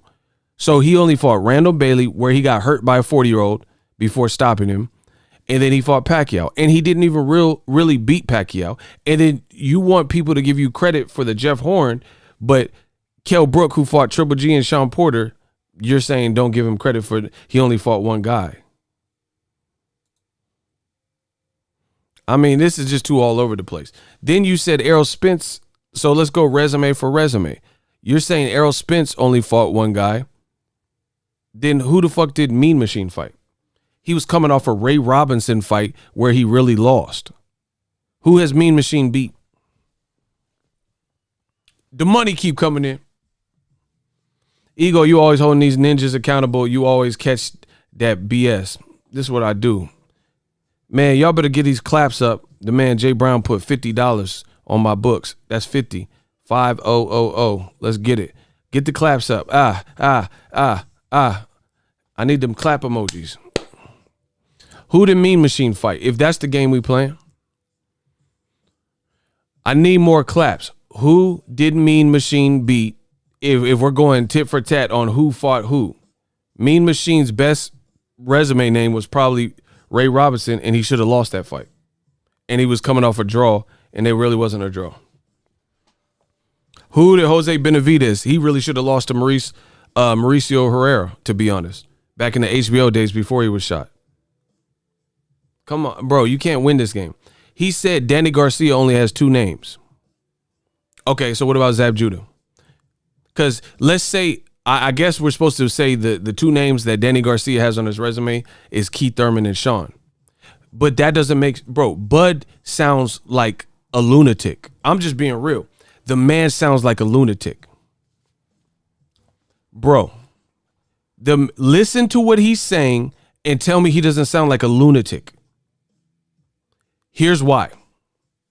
Logically, these things don't make sense. I'm the greatest ever. I'm the greatest at this boxing talk. Logically, I'm only going off what you said. You said Kell Brook only had one name, important name on his resume, Sean Porter. And then he said Errol Spence only had one name on his resume, Kell Brook. So when Errol fought Sean Porter, he was back a champion because he had beat Danny Garcia. So it was a unification. So how did you just give Kell Brook credit for beating Sean Porter, but then not give Errol Spence credit for beating a champion in Sean Porter who reclaimed a title, beating Danny Garcia, and then had a tough fight where he narrowly beat Yordenis Ugas, who is a ranked guy?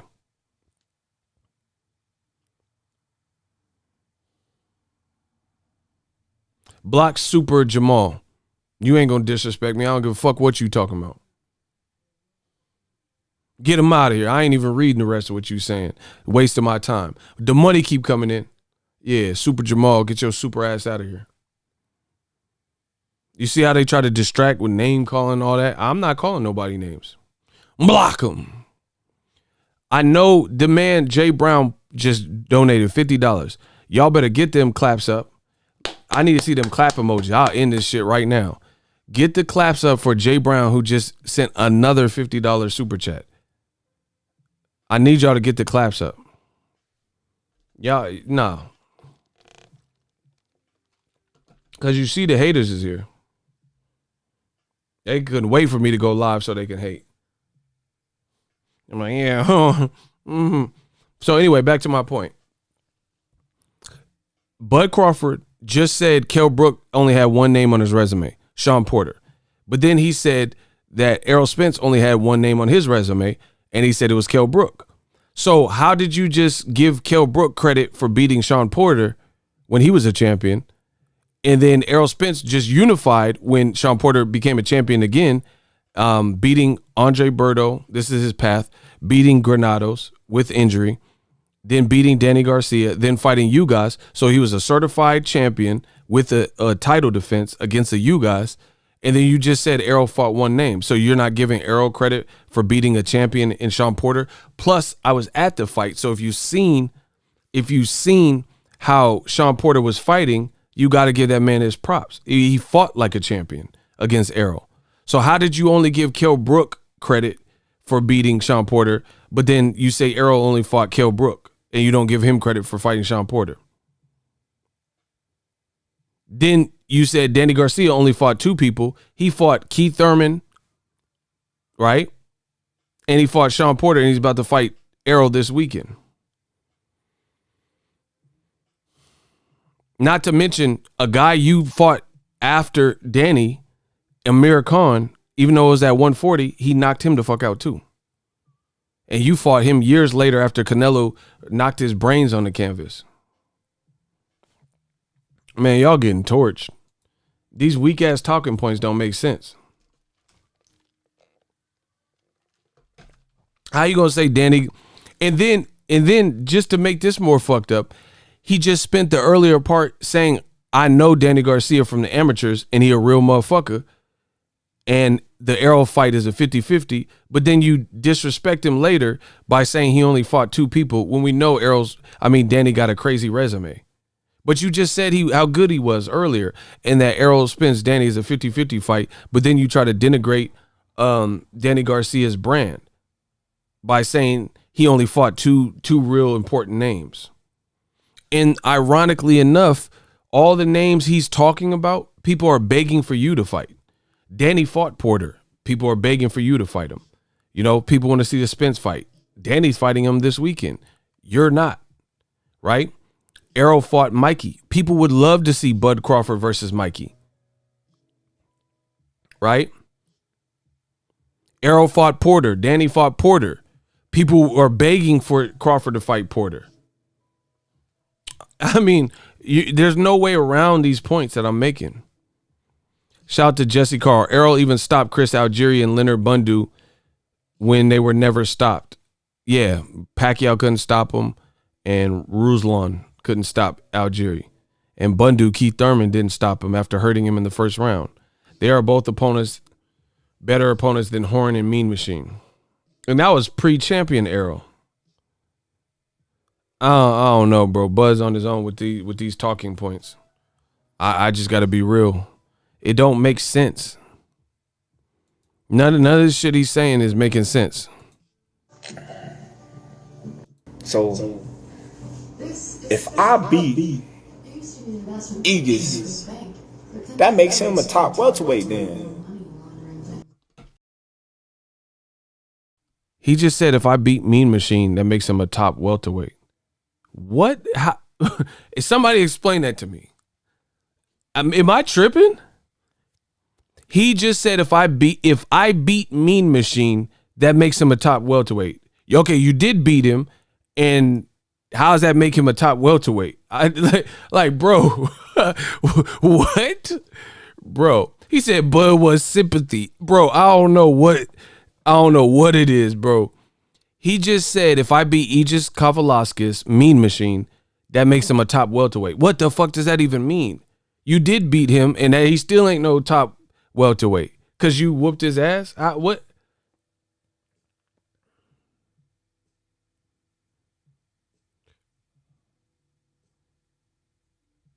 Bro, I know y'all just heard that. That shit don't even make sense. That's some. I don't know if he doing some Jedi mind trick. You might as well just go ahead and sign the PBC, dog, because we about to wrap this shit up. Because if this is how you really think, I don't know. I can't save Bud here. Somebody said rewind that. Why? It's not gonna make sense. I could rewind it 1,000 times. It still ain't gonna make no sense. Listen, I ain't rewinding shit. 500 likes, I'll rewind it. God damn it. Yeah, let's get to 500 likes. I'll play it again. Yeah, y'all gonna work for me. I work for y'all. Y'all gonna work for me.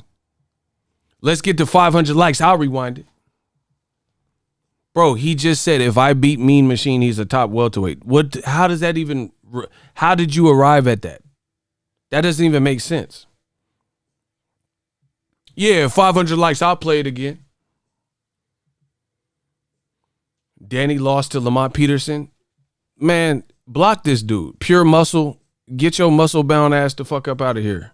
Block him. Listen, anybody, if you going against what I'm saying and you ain't bringing heat, you getting blocked. I'm just tell you straight up. You better be coming with some heat. Man, fuck that Danny fight with Lamont Peterson. Lamont's retired. You bringing up stupid distraction points to deflect what I'm talking about. We not doing that. We not doing that. I'm gonna force y'all to talk about what I got to say. Yeah, you on my channel. You gonna talk like this is what they do. It's like Donald Trump. All these deflection points and shit. Oh yeah, Danny has an extra toe, like that don't have nothing to do with what we're talking about. They're just trying to distract. Yes, Danny got an extra toe. Ha ha ha. Who cares? I'm talking about this shit that Terence Crawford is talking about. Listen, YouTube is hating. They won't let the likes go up.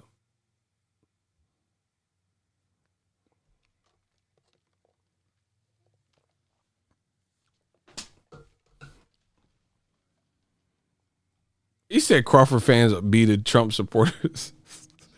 That's hella funny. I don't know why. All right, the money keep coming in. Yeah. We got a $10. We got a $10 Cash App. Cash App on the screen. Look, $10. Ooh, bow. Shout out to Mr. Wright. That sounds a little sus. Yeah, get the likes up. I'll play it again. We doing good.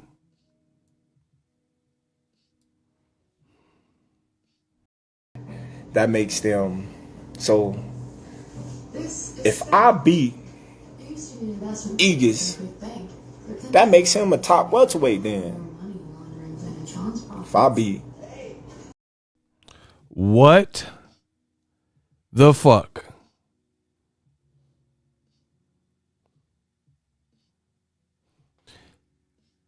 Bro, what if I beat Mean Machine, that makes him a top welterweight? How? Because you stopped him? How does stopping a person make them a top person? Because you've whooped their ass. So Jake Robinson also knocked out Nate Robinson, so that makes him a top fighter? So Nate Robinson's he's a top celebrity boxer because Jake Robinson ran through him. That doesn't even make sense. Man, come on, bro. That's what I'm saying. He needs somebody, a PR or some shit. Bro, listen. Y'all know that didn't make sense. They fought each other. Okay. So since they fought each other, that makes them. So if I beat Aegis, that makes him a top welterweight then. If I beat. But Jeff Horn was considered one of the biggest welterweights in the division. He never lost in the division. Tell me. Then. Yeah. So everybody that I fought should be in the top 6, 7. I'm just throwing it out there because I guess if they fight each other, then all of them considered in the top whatever, they top welterweights because they get to fight each other. But what about the person that lose? He's still ranked high? I don't get it. Somebody got to help me get it. Because every fight that I done fought, except the Khan fight, everybody was just like, man, you gonna whitewash Khan. But bro, he just admitted that everybody knew he was gonna whoop Khan. Bro, I can't even. He said all my fights, except for the Khan fight, everybody knew I was gonna whitewash Khan. That's not even the right word. Whitewash is not. That doesn't mean that. But whatever. He mean wash Khan. So, bro, Bud out here looking crazy. He said if I beat, hold on. The man said if I beat Mean Machine, then he a top welterweight. Where'd you get that from? Bro, Bud is sounding like Damon Wayans in Living Color when he played that convict that was intelligent. Oswald or whatever. Remember on In Living Color? You see, because the perpendicular vehicular homicidal tendencies reproduce by the seminal fluid in conjunction with the fallopian tubes, the fallopian tubes extracted from the vanilla extract, consequently and subconsciously re-indignified through the anus, if you will. What? Bro, that's what he sounded like to me, bro.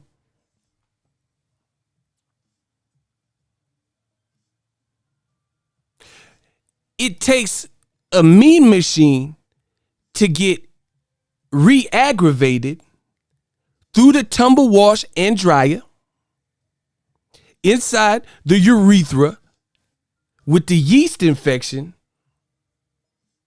of the conjugal visit.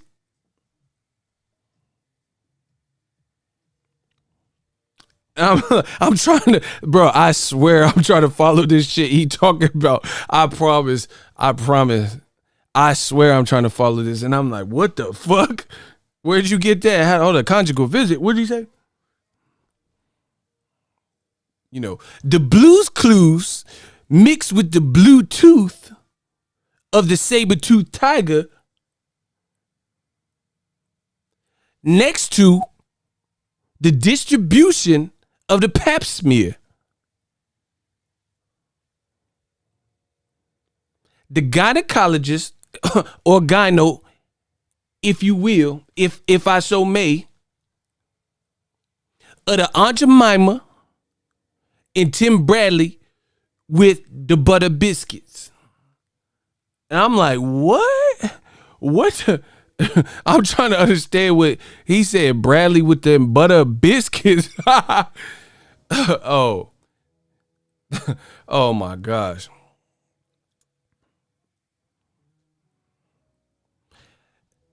The indemnity of double jeopardy through the thought or Thoughttiana registered through the OnlyFans account from the MySpace top 5. I mean top 8, my brother. Like what? What did he say? Registered through the OnlyFans account through the Pornhub of the Sojourner Truth and the Harriet Tubman proclamation, specifically through Top Rank in Bob Arum's anus. Like, bro, what the fuck are you even talking about, bro? Like, this shit sound crazy. I'm just being real, bro. I really don't know. He said if I beat Mean Machine, he a top guy.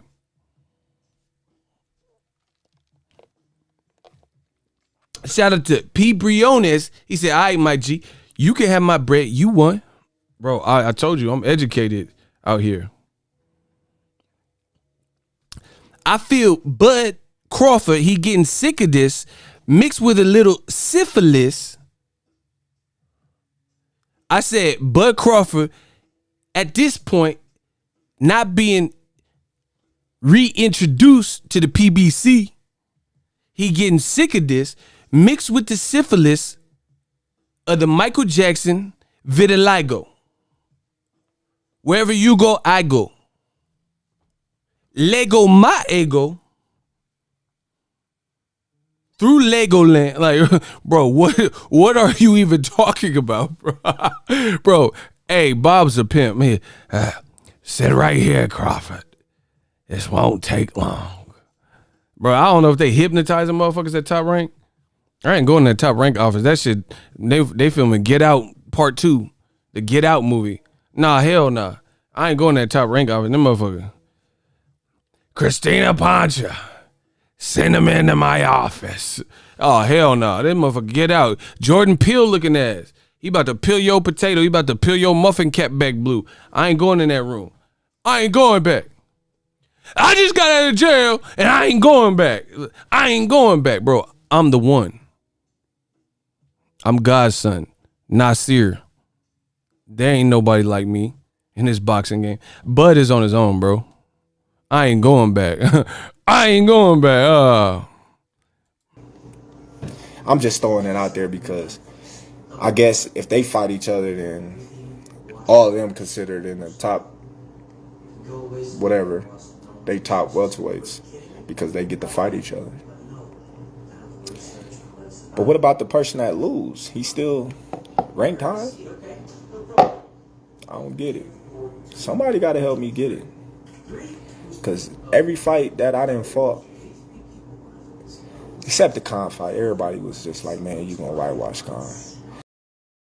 Bro, he's admitting everybody knew he was going to spank Khan because of Khan's chin, and Canelo had shattered his shit, which was already non-existent to begin with. So let's unpack that. We unpack, coming to you live. Smash the like button. The real is back. Bro, he just said everybody knew I was going to spank Khan, basically. And that's the fight that your company, Top Rank and ESPN, chose for you. He said my fights were tough, basically, but except for the Khan fight, people knew I was going to whoop Khan. And your promoters, that's the one fight that they put in the last few years for you to be on pay-per-view. So the fight that nobody believed the other guy can win, your own words, he said everybody knew I was going to whitewash Khan. That is the fight that they put and made for your pay-per-view. They didn't make Mean Machine pay-per-view. They didn't make Benavidez pay-per-view. They didn't make, these other fights, Kell Brook pay-per-view.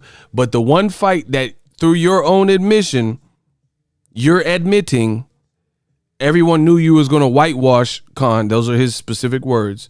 They knew you were going to win by a wide margin or stop him, boom, boom, boom. That's the one fight they put on pay-per-view for you since the Postal fight. You have been set up to fail, and everybody sees it except for Crawford, the B-side. Bro, Crawford got to make some decisions, dog. Yeah, shout out to Ruben Allen. The money keep coming in. Fuck is you talking about done? You see? He just put the crying emoji. I don't know. Oh, he's probably talking about the impressions and shit. Bro, it's over. Bro, so Postal, that was a good fight, on paper. Unification and everything, but it wasn't a pay-per-view fight. Postal hadn't been...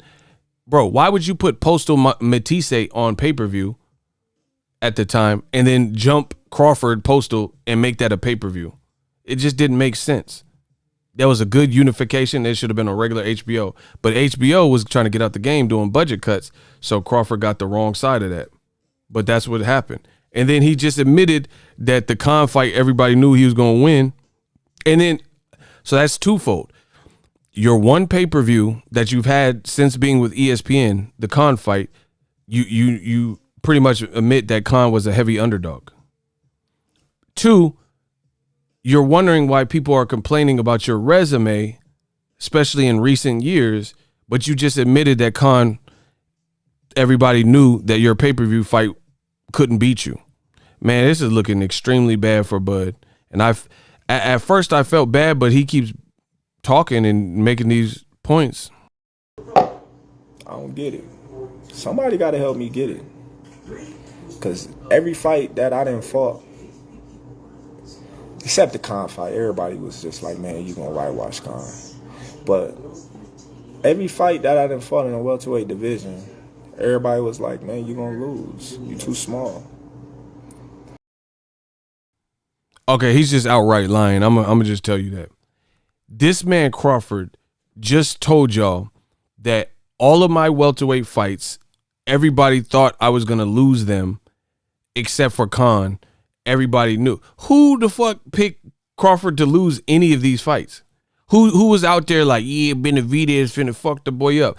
I'm not talking about like a couple people from Arizona or radical diehard Benavidez fans or, you know what I'm saying? I'm just talking about high volumes of boxing people, because you're always going to have people that say whatever.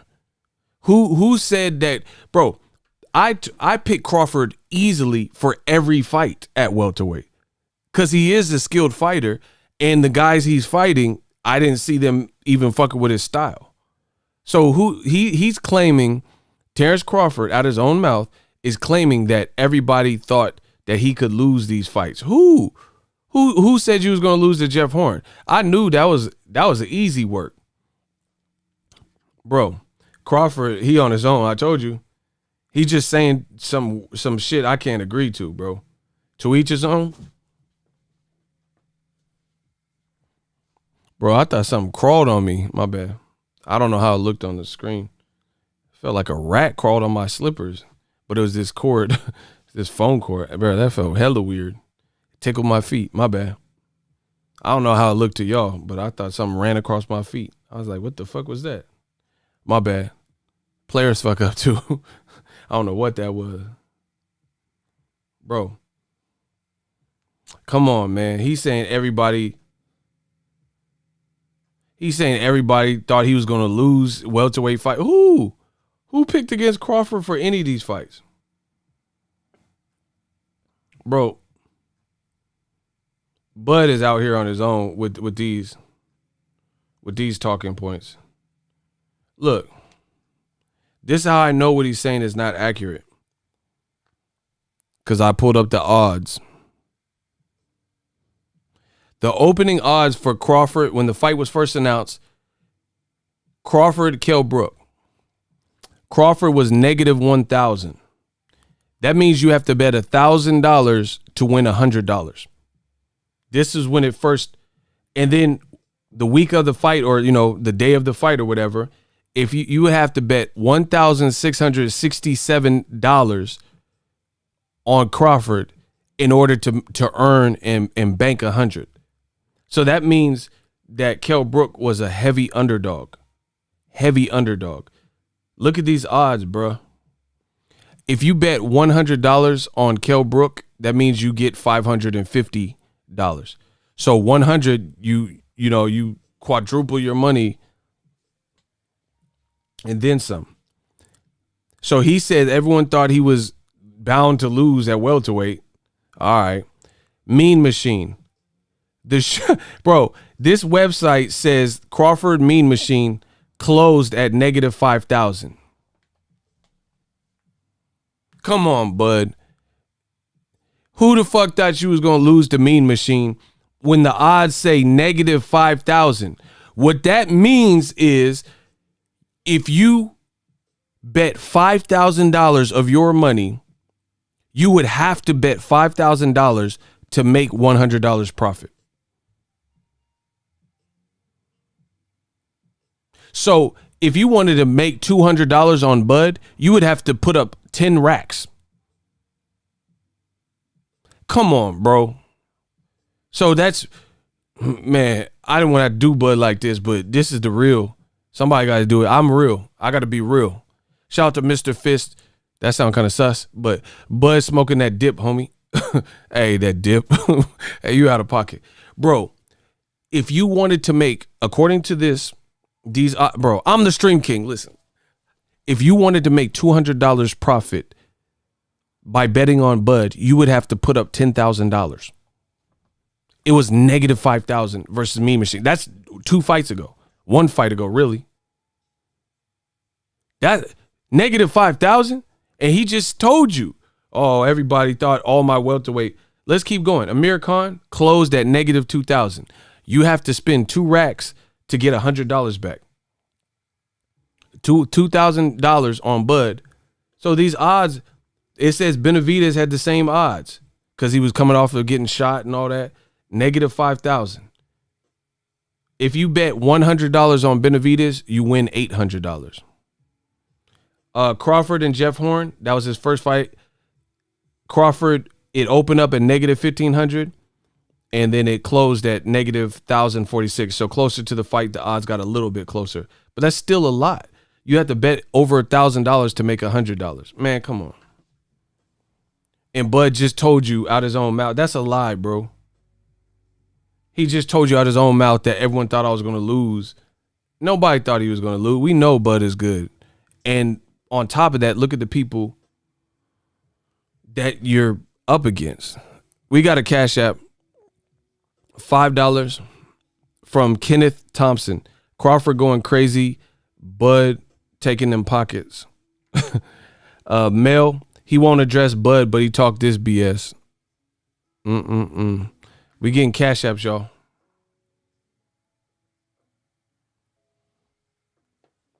Bro, I'm speaking the fact. This is what he just said. He said people thought that I was going to lose. Everyone respects Bud, and nobody thought he was going to lose none of them fights. I mean, the grand masses, I ain't see it.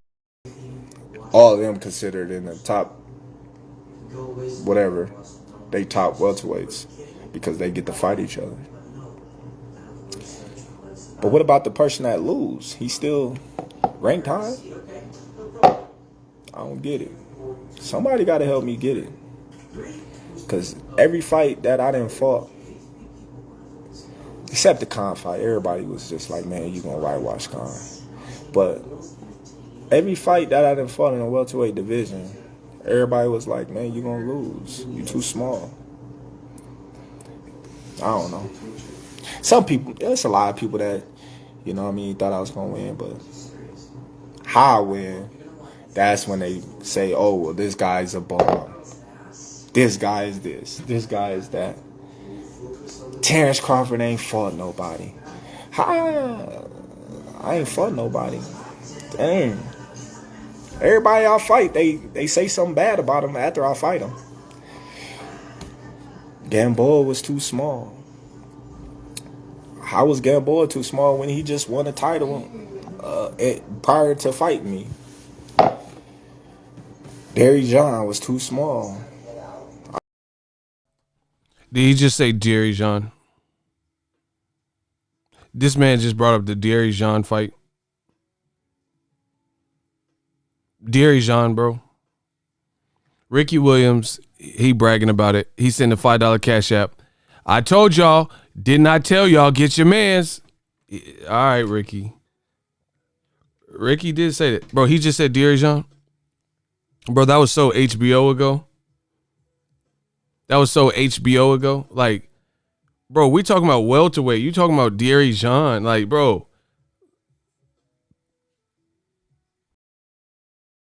Smash the fucking likes. Y'all pissing me off. Smash the like. Went up in weight and fought him. And he just fought Lamont Peterson that everybody praised when somebody beat Lamont Peterson. I really want to sue Prophet. He says Derry Jean sounds like Beyonce's clothing line. You're so out of pocket. He said Derry Jean sounds like some Beyonce clothing line. I want to sue you. That is hilarious. I just had to stop this because of what this man Prophet from Baltimore just said. He said Derry Jean sound like a Beyonce clothing line. You out of pocket, bro. Hey, Kodak Blade, fix it expeditiously. You out of pocket. Enjoy the show. Good fighter though, but you know people used him as you know what I mean. Beat Lamont Peterson, you the shit.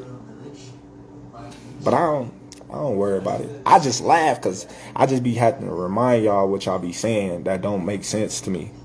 Like Victor Postal, how y'all talk way down on Victor Postal, like a lot of y'all writers. But prior to that, he made Danny Garcia pay him step aside money and move up and weight because he didn't want to fight him. Bro, Bud on his own. He said he made people said that Danny ducked Victor Postal, but Danny's resume is better than Crawford's resume in general, but definitely at 140. Beyond that, Victor Postal's best win before Crawford was who? Lucas Matisse.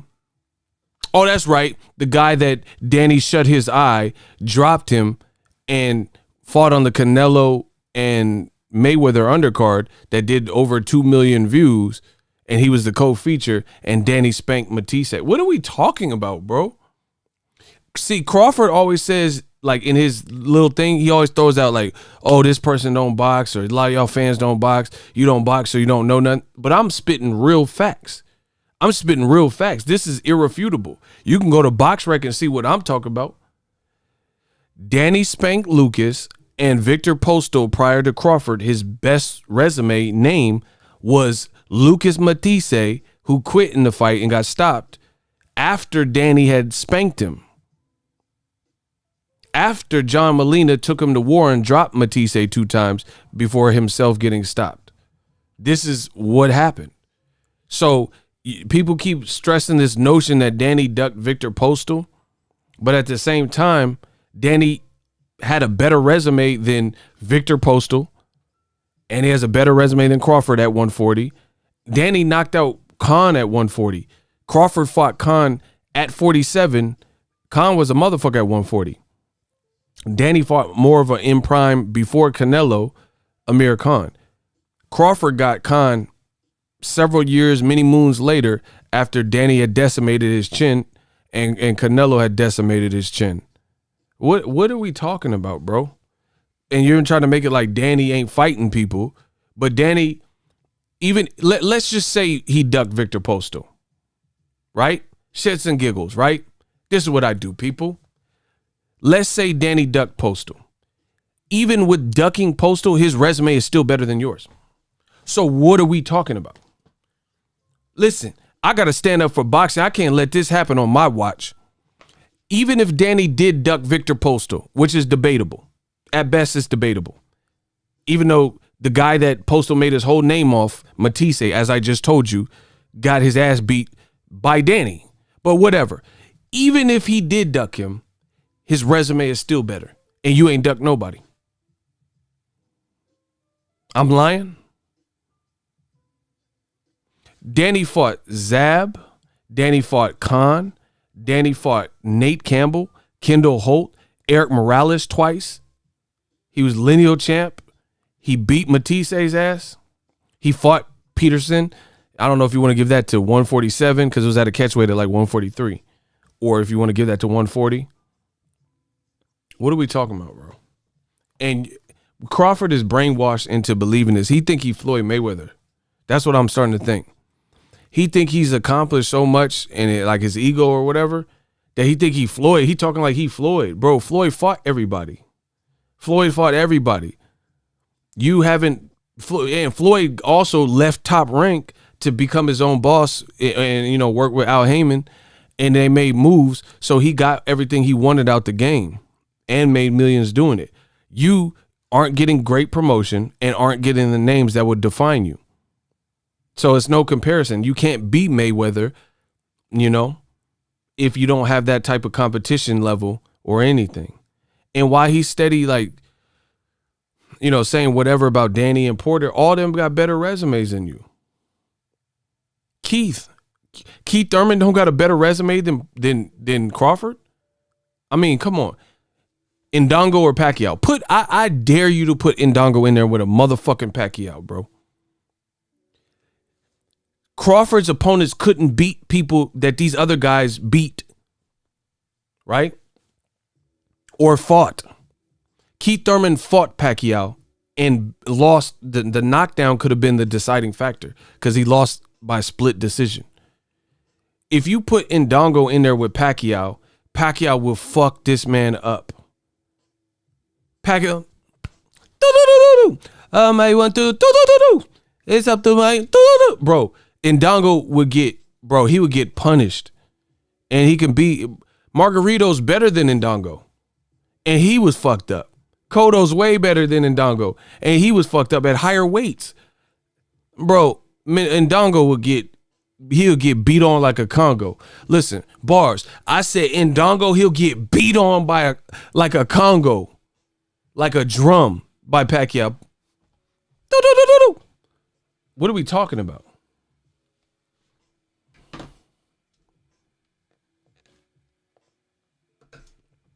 What are we talking about? So there's only so much of picking and prodding at people's resumes that you can even do when they have better resumes than you.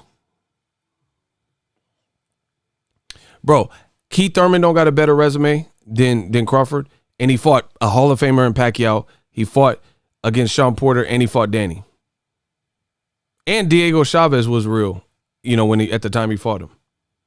Man, come on, bro. Y'all sound stupid. Y'all getting 30. If this was battle rap, y'all getting 30. Damn. Y'all forgot about that. Then what I do to him? Then y'all get mad and say, oh, he just one dimension and this and that. But then he fight Josh Taylor and Ramirez, and them fights was closer than a motherfucker. I honestly think him and Ramirez could have won. Those are 140 pounders, though. Why is it, bro? You're trying to say you're the A side. You're talking about 140 shit. You're talking about Victor Postal. That was in 2006, bro. Bud he's gone. I don't know who's told him or what has been sold to him or what. You're talking about shit you did in 2016, 4 years ago, in another division. How are you the A side over Errol Spence right now? Bro, he's like, oh, but Postal. I gave him credit for Postal. I was at the Postal fight. I gave him credit for Postal. But that's another division. That's another division, bro. You did your thing at that division and the one before that with what you could, but you're in a different division saying you the man around this piece, you know? And at the end of the day, he's already like, bro, he's bringing up points that no one ever made. Nobody relevant. Bro, he said, oh, yeah, and then after I beat Postal, and then Ramirez and Josh Taylor later beat him, and, bro, I gave you credit for name one time you heard me say, oh, I ain't giving him no credit for the Postal. But I'm off the Postal. I was at the fight. I gave him credit when he did the fight. He spanked Postal. So he making up points that who even said this? He's saying, oh, everybody thought I was going to lose at welterweight to these guys. Who thought you were going to lose to Amir Khan? Who thought you were going to lose to Mean Machine or Benavidez? Who? Who thought Kell Brook at this point was going to beat you? Man, Crawford, like I said, he on his own with this. His talking points is too crazy for me. Bro, he's saying talking points I've never heard no one respectable say. Ain't nobody didn't give him credit for Postal. Freddie Roach even gave him credit, and he trained Postal. I got interviewed with Freddie Roach. He gave credit to Crawford. Nobody took away from the Postal. He talking about Taylor and Ramirez later fighting Postal. We all respect the Postal shit. Man, come on, man. I'm about to go Postal. Slow it down. I just dissed you. He talking about Victor Postal, Iceman. You getting Iceman. I'm about to go Postal. Bro, man, I'm on the East and West. I'm bi-coastal. He talking about Victor Postal, the Iceman. You getting Iceman. I'm about to go Postal. Bars. Like, he's making points that no one's even making. Either way, or it was a draw, because he was... Block Calderario record, yeah. Popping Ramirez with that fucking jab and right hand. But I ain't gonna get no credit till I'm done with boxing. For real. I'm telling you, all these fighters that I ain't fought, when I didn't fought them, they wasn't no bums. I was just on a better level than them. Everybody bums in everybody's eyes. Guys, good fighters. You know what I mean? It's just, sometimes, you'll look at a fighter and you'll be like, man, that dude can fight. He really can fight. Then when he fight another fighter that really, really can fight, you be like, fuck. Bro, I just told you, he think he Floyd. He said, I ain't going to get credit till I'm retired. No, you'll get credit if you fight the people that you're saying you want and people are saying they want to see you fight. It's not rocket science. Bud is making this so, bro, I hope, I would love to interview Bud, bro, right now. I would love to interview him right now. And it has to be respectful, because I'll be respectful like I always am. I don't do all that rah-rah extra shit. I would love to interview him. And I promise you, the points he's making would not hold up. I promise you that. Because I'm showing you right now. I promise you that. He's saying, oh, yeah, everyone I fought, he's acting like he Floyd. Floyd was really receiving hate. People were paying to see him lose. Nobody is paying to see your ass lose. It's not even that serious with a lot of fans. You still connected to a white Jewish man with Top Rank who has all the writers in pocket. Nobody's even tripping. Like, you're anti-PBC. People, most of these writers are anti-PBC. Like old media writers. They're anti-PBC. So they're anything that goes against that, Joshua, Dillian White, if people believe that those guys could beat Wilder and it's anti-PBC, that's what old media likes. You know what I'm saying? You're still with Top Rank, that old media, they love everything Top Rank does and puts all Top Rank fighters on the pound for pound list. So no one is even tripping off your fights paying to see you lose. You losing people attention span because of the fights that are being made. You know what I'm saying? Nobody, I ain't seen nobody really just outright disrespect Bud and say he suck. Nobody's doing that. I'm not doing that. I rate the man. I told you for years he's pound for pound. But the thing is, you're getting passed up, bro. You're getting passed up because while everybody else continues to do heavy lifting, you sit up here stubborn to your situation and not getting what the fans would require of you. And then now you're trying to talk like you Floyd and like, hey, man, you know, I just won't get credit till I retire. You're not Floyd. You could get credit right now, but to do that, you got to do the heavy lifting that other people are doing. Like, bro, and the sad thing about it is you have a black man in America, Terence Crawford, and he don't see he's kind of being used as a pawn.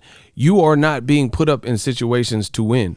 Your promoter's not promoting your shit. ESPN ain't really rolling out the red carpet. You just admitted that everyone knew you was gonna wash Amir Khan, but they still made the fight and they put it on pay-per-view. That you said that the postal fight, the information wasn't available. It shouldn't have been on pay-per-view. Boom, boom, boom, boom. You can't get the fights you want. You keep getting promised Pacquiao, and you're making it like the fans. Oh, y'all motherfuckers can't fight. Like the fans and me and people like that are the enemies. We ain't the enemies. Look at your own side for the enemies, man. Stop. And I'm real, and I've never even made this many Bud videos that I disagree with because he wasn't doing all this. But I disagree with it. I disagree with everything he's doing, man. He's out here like it's like Top Rank has the prime programming. Look at it. Teofimo, he keep telling people he the A side over Gervonta. All right, keep believing that. So why Gervonta Tank Davis keeps going viral, bro? Tank Davis, like Teofimo post fight, it's the Top Rank way or some shit. Teofimo post fight said, "Oh, look at Tank Davis. He's fighting Leo Santa Cruz. He's cherry picking." That he said something to that effect. But guess what? What you said was a cherry pick. People were excited for the fight, and people were like, LeBron James was tweeting that Tank is a bad boy. So it's like Top Rank gassing people, pulling them in the back room and giving them the script, and they want to run with it. But this shit's not making sense. If Tio really feels he's the A side over Gervonta, God bless you. But you don't move the culture like that. So you can't be that. You're not going to be the A side over Gervonta unless something major happens. Okay, put it this way. Mayweather Promotions, they just put Tank on pay-per-view. If Teofimo was the A side and he was this A side over Tank, why he ain't on pay-per-view? Why ESPN didn't roll out the red carpet and put a great fight with Lomachenko on paper, put that on pay-per-view? Why does Top Rank talking about putting Teofimo's next fight in Australia? If you the A side, you shouldn't have to go to your enemy's territory. You the champ. Why the fuck the champ got to go to the enemy turf? Man, come on, get this shit out of here. Bro, I'm destroying all of y'all. Y'all getting 30 bad. Y'all getting 30 bad. Y'all getting 30. Y'all getting done dirty. This shit is ugly. This is Mayweather Gotti. I like to name it after fights. What I'm doing is Mayweather Gotti. You know this don't make sense. You know it. So Teofimo's the A side over Tank, but you got to take him to Australia to try to get a site fee. Put him in New York. That's where you're from, right? Put him in New York with George Camboso. We'll see Mr. A side. You know, same thing with Bud. Bud on Errol Spence, Danny Garcia fight week, going live talking about Errol Spence, Danny Garcia fight week. Nobody did this from PBC for your fight. Kell Brook. You didn't see Danny Garcia going live like, oh yeah. But if a fight's so big, you might see people chiming in about Mike Tyson, Roy Jones. But the thing is, Crawford don't understand. They're not chiming in about your selection of opponent, the fights that are being manifested for you.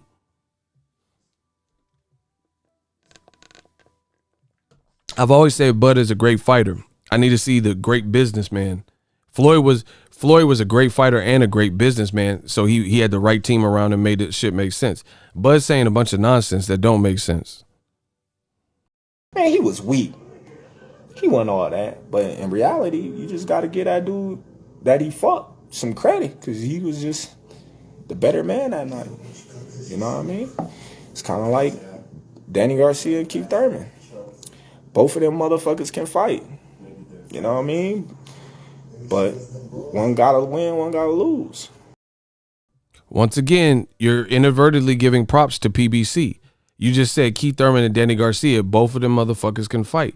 But guess what? They're with PBC and they're all actually fighting each other.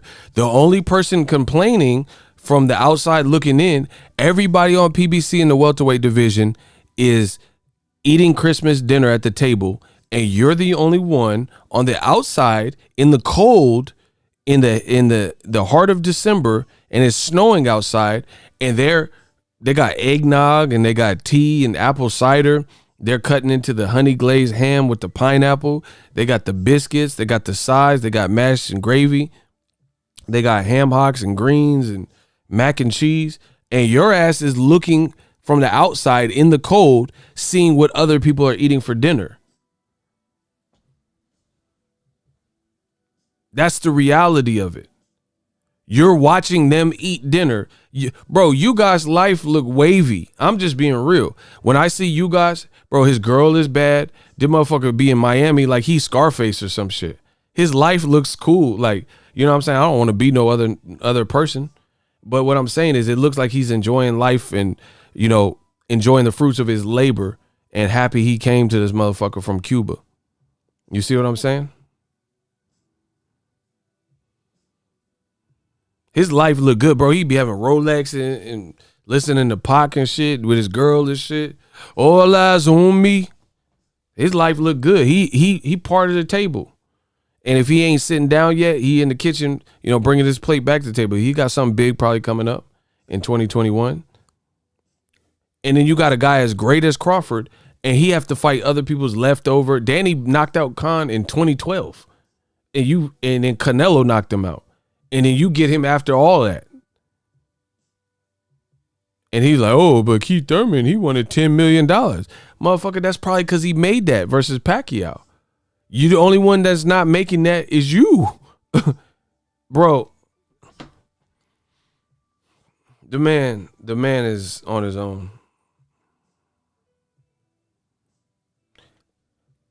This man, Terence Crawford, is laughing because Keith Thurman asked for $10 million.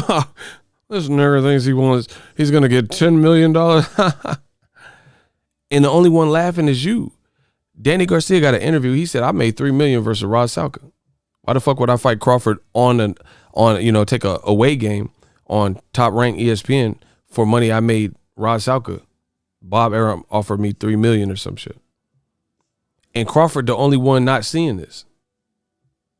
He don't see how this don't make sense. He's like, oh yeah. You know, Crawford thinks he gonna get $10 million, huh? Keith Thurman think he gonna get $10 million. Bro, while you sitting up here thinking that's so unrealistic, who knows what Keith got versus Pacquiao? That shit did good on pay-per-view. That shit did like 550,000. So you thinking it's like a pipe dream? Oh, Keith thinks he's gonna get 10 million on ESPN, but little do you know, like ESPN's owned by Disney. These motherfuckers got money. Canelo, I guarantee you, Canelo to go back to DAZN with Caleb Smith, he got a deal that worked out for him. He getting crazy money for that.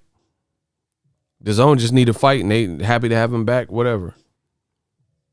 Errol Spence, Danny Garcia gonna get cashed out. Now y'all just crucifying the man. My man GD said, but he gave Amir Khan $7 million though. That's what I'm saying. Bud versus Jake Paul on Triller. You better stop. Bro, that's what I'm saying. The only people that don't understand this is Crawford. And he acting like everybody else is ops. Like, oh, yeah. Keith wanted $10 million. Yeah, because he's touched money before. See, honestly, I wish I could show y'all these bank statements and these super chats and shit. We do pretty well for ourselves. When you've tasted that, like, it don't become like I've received $500 super chats before recently. You know what I'm saying? I get super chats sometimes when I'm sleeping. Cash apps when I'm sleeping. So when you've touched it, you know, it just adds to what you're already doing. It's not foreign to you. So he's laughing because he thinks it's delusional that Keith Thurman would ask for that type of money, because Top Rank, they might want to be cheap, and Mean Machine getting 150,000, 300,000, 400,000, and then Crawford getting 3-4 million or whatever. And maybe he hasn't tasted those type of paychecks. So he's like thinking this is like outrageous. But while you're sitting up here doing like that, there's YouTubers who off the gate fighting these YouTube fights. They out here getting a couple million just for that. Not to mention using their network to show the weigh-in and do vlogs so they're getting monetized videos on YouTube. Bro, y'all got the game fucked up. There's money out here. Y'all just don't know about it. There's money out here. Look, as I say it, we got a super chat. Zulu. Shout out to Zulu Lion. Hey, this motherfucker look big in his default. Like he a bouncer. You a bouncer? This motherfucker named Zulu Lion. Bro, I ain't fucking with him. Bro, he on Eagles Army. Fuck that. Bro, this motherfucker a bouncer. Look, bro, he brolic in the, you see that? This motherfucker Bolo Young looking ass. You break my record, now I break you.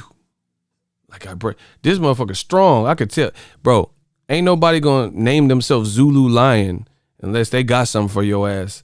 I ain't, man, fight him if you want. This motherfucker taking up the whole little avatar. Yeah, I dare a motherfucker to run up on this shit. That motherfucker hit you in the unorthodox punch. This shit, you run up all stupid. That motherfucker. You do not weigh 349. Oh shit, this motherfucker. See, I told you, he be on the benches. I just ate 4 plates for breakfast. Like, oh, you ate 4 plates of food? Nah, 4 plates in this gym. Like, oh shit, this motherfucker hit the 4 plate. Goddamn. That motherfucker Bolo Young. Hold on, let me read you. Let me read what you put. Bro, he said 340. Goddamn, 349. Bud and Bob been lowballing everybody. See, Zulu Line, that's what I'm talking about.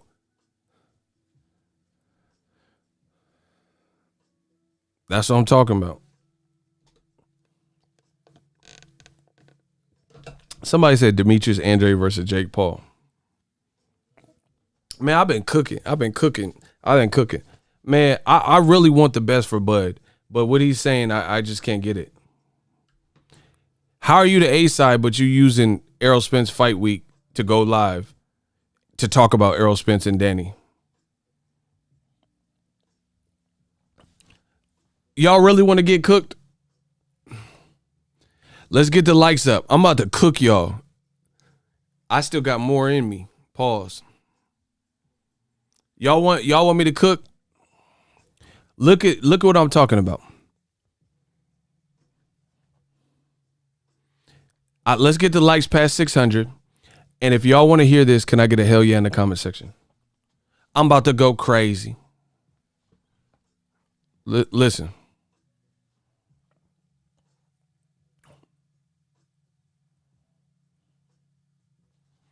Bro, I'm about to go crazy. Look. Hold on, let me take a deep breath. I like to take a deep breath.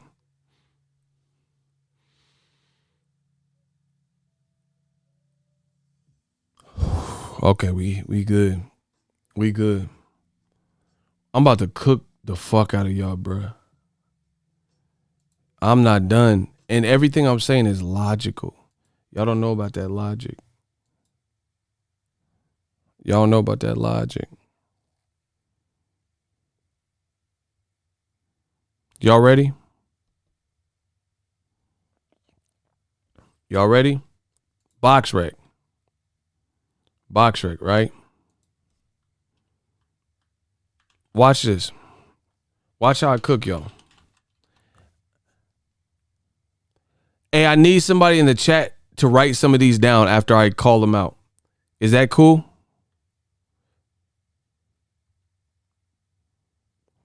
Just put the fighter last name.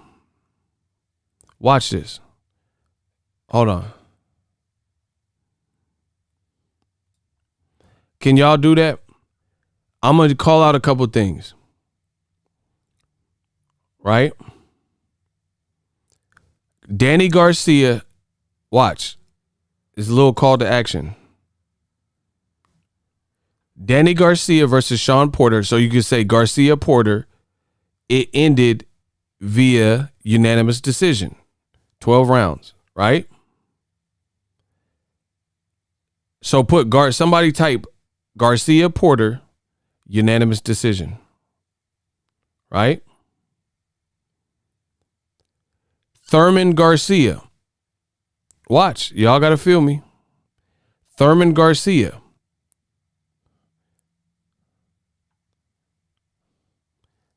Right? Thurman Garcia. Split decision. Follow me. That's all y'all got to do is follow me.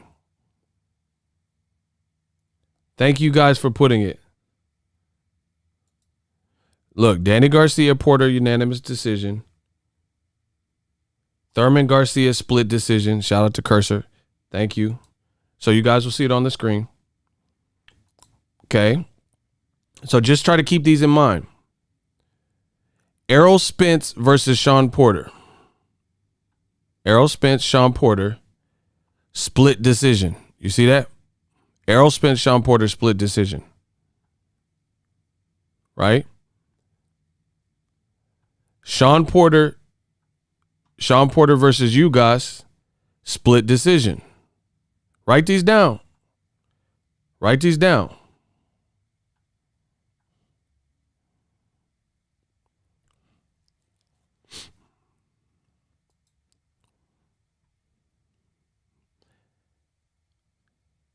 Write these down.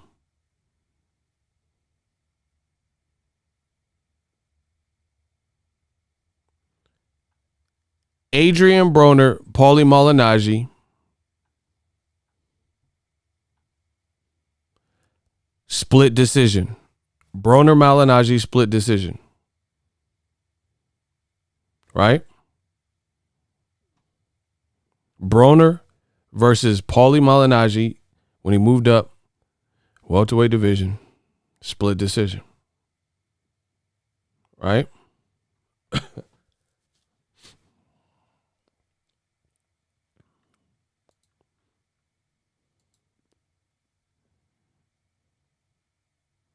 Now watch how I cook. Terence Crawford, since he been to welterweight, TKO in 4. Mean Machine TKO. Mean Machine was a TKO in 9. Amir Khan, I believe this was. Amir Khan was TKO in 6. Jose Benavidez, TKO in the final 12th round. And Jeff Horn, TKO in the 9th round. Right? So Jeff Horn, Benavidez, Khan, Mean Machine, and Kell Brook all got stopped. Now, let's do some cooking. Terence Crawford moves up from 140 to 147, and he stops everybody inside of 12 rounds. Jeff Horn in 9, Benavidez in the 12th, Amir Khan in the 6th, I think it was, Mean Machine maybe in the 9th, and then also Kell Brook in 4 rounds. But you guys just seen every fight at welterweight, when the best are fighting the best, they were extremely close, right? And you guys can scroll up in the comment section to read some of them, right? So Garcia versus Porter, that was a unanimous decision, but people felt it could have went either way. Some people thought Danny Garcia actually won. Keith Thurman versus Danny Garcia, another top level fight. Thurman beat Danny via split decision. Another one that I forgot to go over was Keith Thurman, right, and Manny Pacquiao, which happened last year. And if you guys know, right, hold on. If you know your boxing, you know that fight with Keith Thurman and Pacquiao, Thurman lost, but he lost via split decision. You follow me? So Keith versus Danny was a split decision. Keith Thurman versus Pacquiao was a split decision.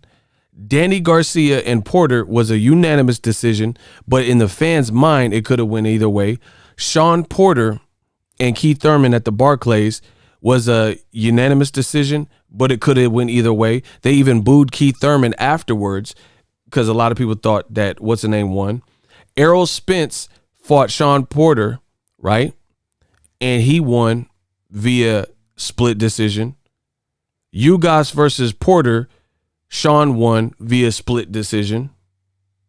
Broner moved up from lightweight and fought Paulie Malignaggi, won via split decision. So the point I'm making is pretty simple. When the best is fighting the best, it's harder to look sensational and not have competitive fights. Do you see what I'm saying? So there are guys that are anomalies, and what you would expect, they're just good enough, they'll just wipe everyone off the map. But the fans need to see if Bud is either A, that good, where no matter who he steps in with in this current modern era of welterweights, he's just going to stop them. Because every other person that I just named for you guys that have fought at a competitive level, there's been wins, losses, and draws, and they're highly contested. Broner Maidana. Broner was actually coming back in the fight, but he got hurt again. But he got knocked down. He lost that fight, but it was still competitive. Broner, Paulie Malignaggi, split decision victory for Broner. You look at Sean Porter, his fights, his losses to Kell Brook, split decision. His loss to Keith Thurman, highly contested. Some people had Porter winning. His loss to Errol Spence, split decision, highly contested. His win over Danny Garcia, it was a UD, but it was highly contested. Danny, look at his losses. Danny lost to Keith. Danny lost to Porter, but these were like split decisions where people felt, or UD in a split decision, but they all really could have been split decisions or majority decisions because people thought Danny Garcia could have beaten Sean Porter. People thought Sean Porter could have beaten Keith Thurman. But Bud Crawford is fighting the level of people he's fighting, and he's just wiping them all out. So that could partly be because of who he's fighting. Because of who he's fighting. Because other people, I promise you, I feel like Danny Garcia, Spence, add this to the list. They're fighting this week, Fox pay-per-view. Danny and Spence, I don't know the outcome. I'm not psychic, but I think it's going to be a great fight and a competitive fight. You look at, and we'll take it out the welterweight division. Look at Wilder when he fought the best, Tyson Fury, you know, the other best guy, the first fight was a draw. Look at when Canelo fought Triple G, the first fight was a draw. The second one was even contested, right? You look at Jacobs, one of the best, when he fought Canelo. I think it was a split decision, or, you know, it was contested in the second half. You look at Gervonta Leo Santa Cruz. Tank is a beast, but Leo was bringing it, and it was a competitive fight. Bud is not being in competitive fights. So we need to see, are you just that good, or is your matchmaker that good? Oh my gosh, bars. Because Top Rank has a lot of this clever matchmaking. The best of them have had competitive fights. The best of them, Mayweather. Mayweather's better than all these guys, in my opinion. But he still had guys like Cotto's and De La Hoyas and Maidanas and Castillos and Zab Judah that gave him a run for his money, challenged him. Every time people step up and fight the best continually, if you do win them all, that's cool, but it's competitive. Andre Ward, he kept winning, but the Kovalev fights weren't a walk in the park. The Darnell Boone fight wasn't a walk in the park. You know, Carl Froch, he had to deal with injury. It wasn't a walk in the park. Spence, he just came off of a fight that was a split or a majority decision. But Crawford, he just annihilating people. So you have to attribute some of that to, so either Crawford's that good and no matter what, he's just going to never have a competitive fight, or you're not fighting the right people. But it's hard to gauge if you don't fight everybody, or at least your contemporaries. Boom. Bro, I just went through hell. All of these fights are competitive. Like, and it's really important for the welterweight division. Spence versus Porter, competitive. Keith Thurman versus Porter, competitive. Keith versus Danny, competitive. Danny versus Porter, competitive, right? Out of that whole bunch, the only one that wasn't competitive was Errol Spence and Mikey Garcia. I think this weekend's fight will be competitive. Mikey versus Spence was a blowout. But that's one fight. That's one fight. And that's just because of the dynamics and styles make fights. Crawford shit, bro, Kell Brook got hit with one punch and he was done. Even look at Errol Spence. Errol Spence, Kell Brook, how did he win that? Wasn't that a split or some shit? Hold on. See, I'm telling you, look at history shows this. Errol Spence, didn't he beat Kell Brook? No, he stopped him. Never mind. But it was contested. That's my point. He stopped him. Never mind. But my point is, Kell Brook was winning some early rounds. Crawford's most competitive fight since he's been at welterweight, Jose Benavidez. That's why people are demanding more from him. So your best fight was a guy who had belief in himself, was bigger than you, and had a leg injury. That's it. Once again, top-ranked, clever matchmaking. This is what they do with Lomachenko. They put Lomachenko in. Listen, I told y'all for years, they put Lomachenko in with a whole bunch of people that I knew weren't going to beat him at all. The one person I told you would actually beat him in the last several years was Teofimo. Surprise, motherfucker, he beat him. Wow, what a concept. So the only person that I thought had a fucking chance against Teofimo that they made, Loma lost. But other fights on my channel that I had clamored for, like Devin Haney and Lomachenko or Mikey Garcia and Lomachenko, they never made. So I never got to see if Lomachenko would beat, or Miguel Berchelt. So all the fights that Lomachenko could have fought that I wanted to see that were reasonable, Gervonta Davis, Berchelt, Mikey Garcia, Devin Haney, he didn't fight none of them. It's an easy concept to grasp, people. Very easy. And now we're starting to see that with Terence Crawford. Same thing with Golovkin. Golovkin, yeah, he knocked out everybody. He knocked out 21 people in a row, they say. But as soon as he stepped up to the Jacobs of the world and the Canelos of the world and Derevyanchenko, he's not knocking them guys out. He ain't knocked none of them out. How you go from knocking out 21 people in a row to you ain't knocked out nobody except for the people you were supposed to knock out, like Steve Rose in this upcoming Camille Szechuan character? Come on, bro. We all know and you people gonna say, "Oh, you're hating on Bud." Shut up. Ain't nobody hating on this man. I spent more money fucking with Bud than most of y'all. It's the reality. That's why people are at the point where, like, okay, we gave you somewhat credit of the matches that you was getting, but now we got to see that real one. You know, fight a Porter. If you can't get Pacquiao has lucrative options. You're not the A side over Pacquiao. You're not the A side over him. I heard it all. And those same guys, after the fight, had the most excuses. Even the writers. The writers said this and said that.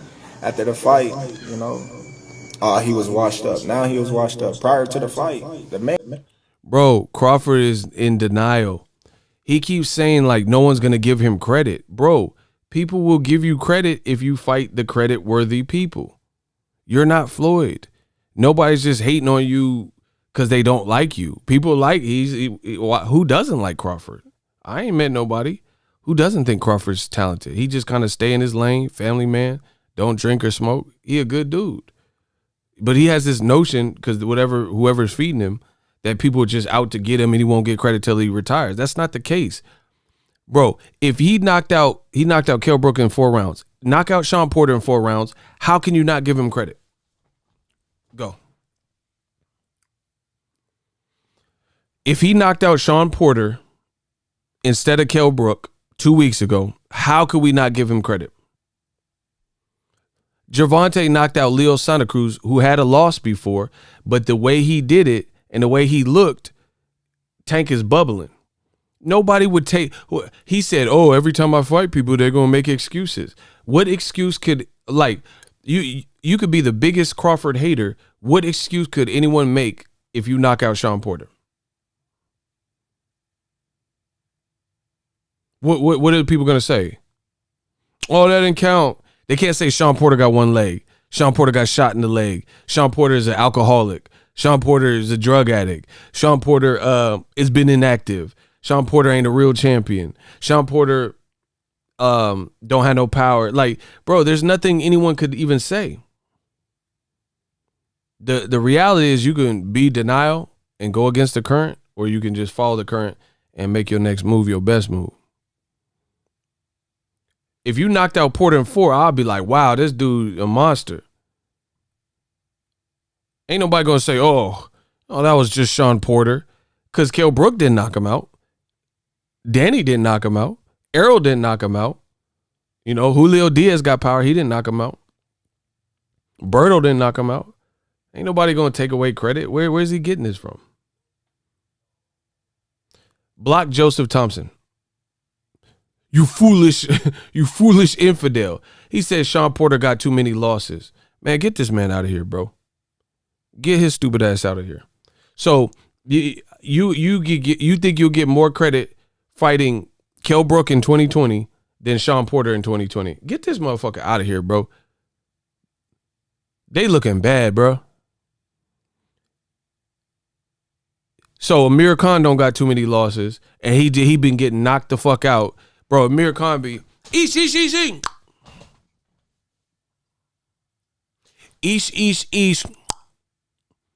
But he ain't got too many losses. He get drunk every time somebody hit him with a solid shot. That motherfucker be, yeah. Which way to the bathroom, dude? Yeah. He said Porter got too many losses, but Khan be drunk in every fight. That motherfucker Khan, catch you later. Bro, Khan looked like Weekend at Bernie's and shit when he get touched. That motherfucker.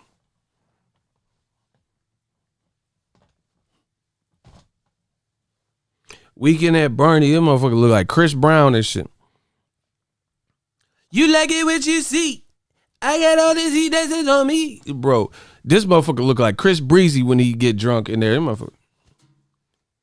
Never the right time to say goodbye. Bro, never the right time to say goodbye. This motherfucker, what? Can't get touched right if he's even conscious, and he be brains. He be looking like a Thriller extra. Don't. Bro,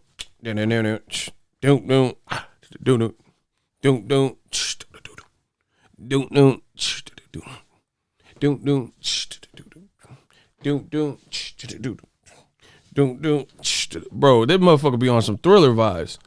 The terror of the Thriller. That motherfucker be on some Thriller shit, don't he? We work in bars. Man, I'm the kid with the golden bars. I'm the kid with the golden voice. Shout out to my man Icy. He has something to say. All y'all hating. If Crawford KO Porter in 4 rounds, I pick him to beat Errol Spence. That's what I'm saying. And Crawford's thinking he ain't gonna get credit. You'll get credit, bro. No, I don't know, because we had to see what Errol Spence do. But the way if Kell Brook name was Danny Garcia, and he got stopped, and Danny got stopped in 4, then how wouldn't you say Crawford's a bad boy? Crawford just making this up. I told you out his own mouth, this is the best he's ever felt in his whole career. He left home, went to camp, no injuries. He wasn't coming off an eye injury like, previous defeat. He was on a 3-fight winning streak.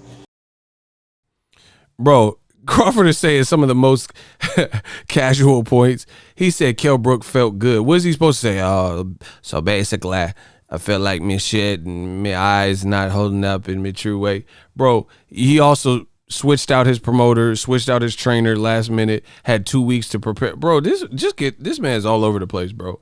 So, bro, Crawford is on his own with these points.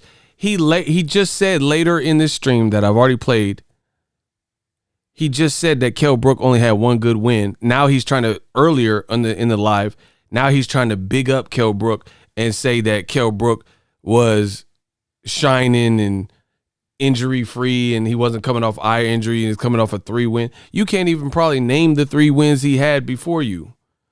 I can. Bro, he fought Rabchenko. Who the fuck is that? Michael Zarafa.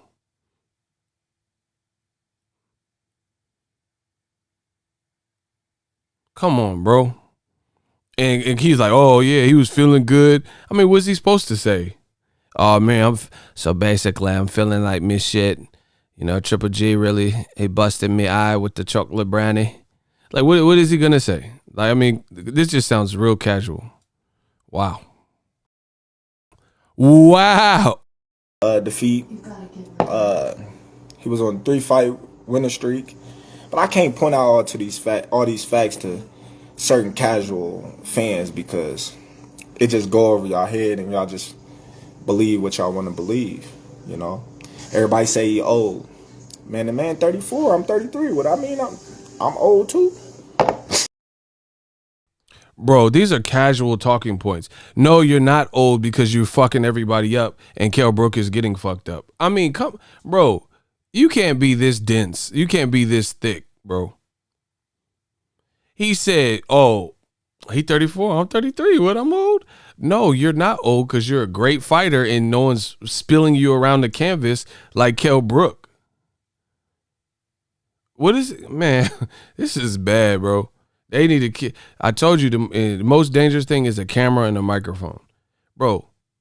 What is he talking about? No, bro. Age ain't nothing but a number. There's a difference between being 33 in Crawford years and Kell Brook, who's basically been through wars and he's aging in dog years. It's that simple. Like it don't matter. Okay, so James Kirkland, whatever age he is going to be the same. Let's say he's the same age as Andre Ward. Okay, Andre Ward is defensively sound and he's not getting battered around the ring or losing.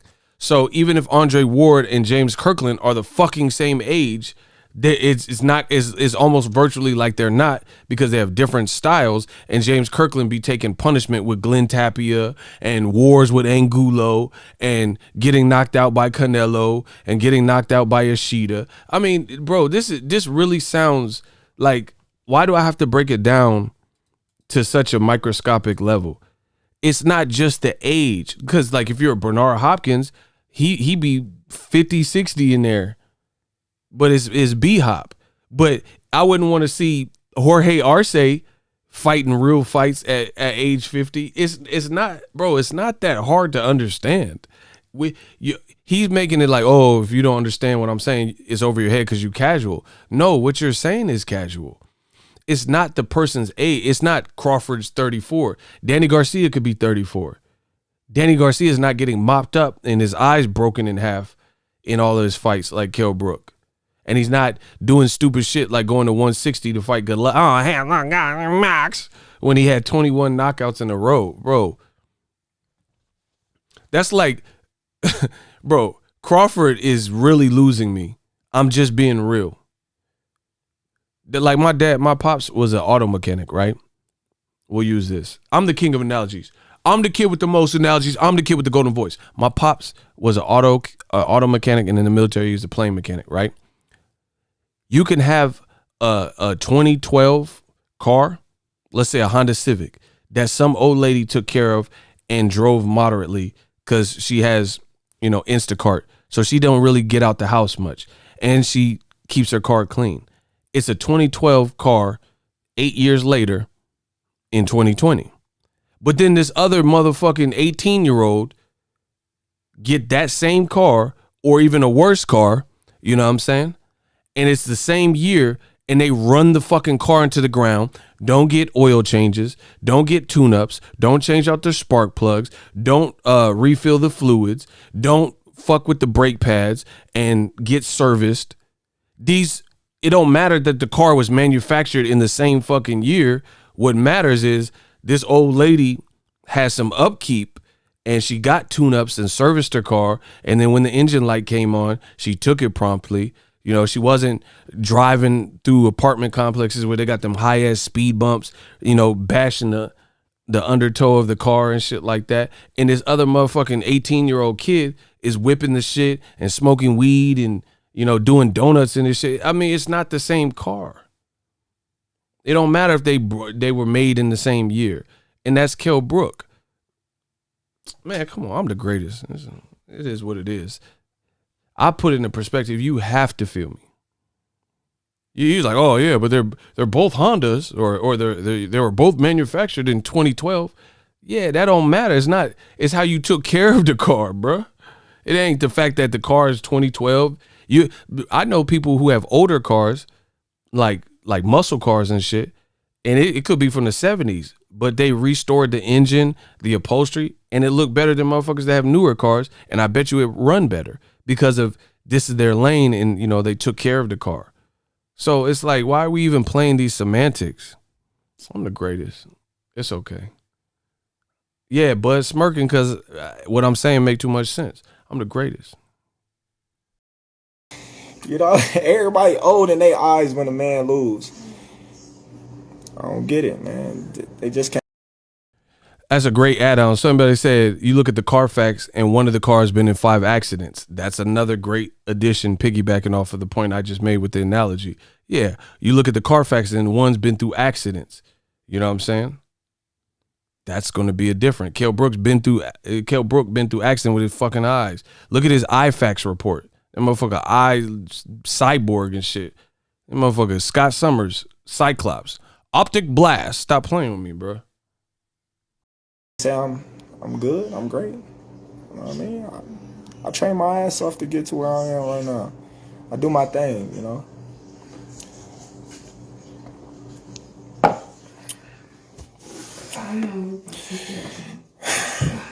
So what's up, man?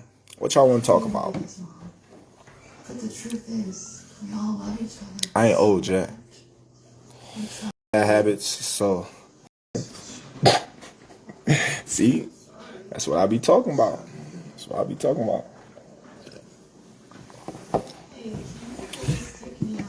I want that fight though. That's one fight that I really want. Spence and Pacquiao. Spence about to fight Saturday. How me and Spence gonna fight? That don't even make sense. See, that's what I be talking about.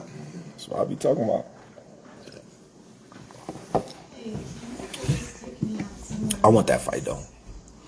That's one fight that I really want.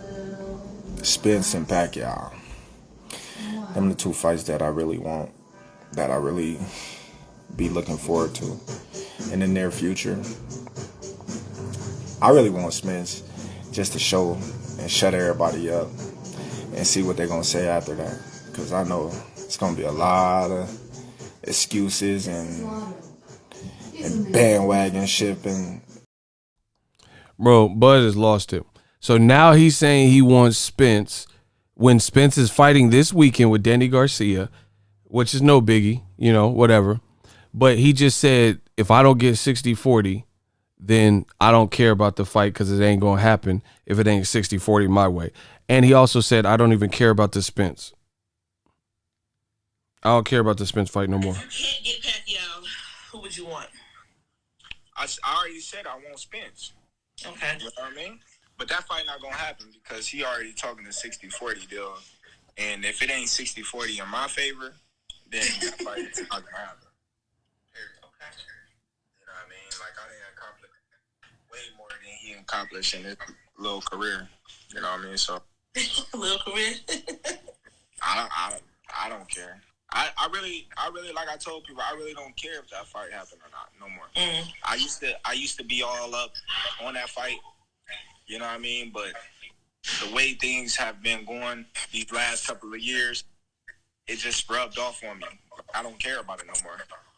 Yeah. You know what I mean? If we fight, we fight. If we don't, we don't.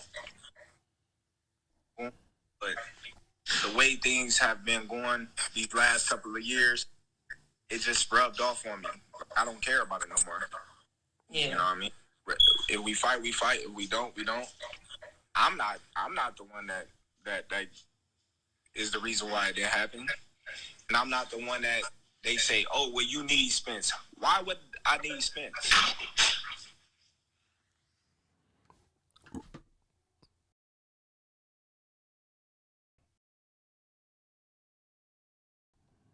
I'm done, bro. He just said, why would I need Spence? I don't need Spence, but you're on his fight week talking about his fight, and he just did a video with Fight Hub and said, don't mention my name then. I don't got no promoter. And then now you're on your Instagram live saying, That's what I be talking about. That's what I be talking about. I want that fight though. That's one fight that I really want. Spence and Pacquiao. Them the two fights that I really want. That I really be looking forward to in the near future.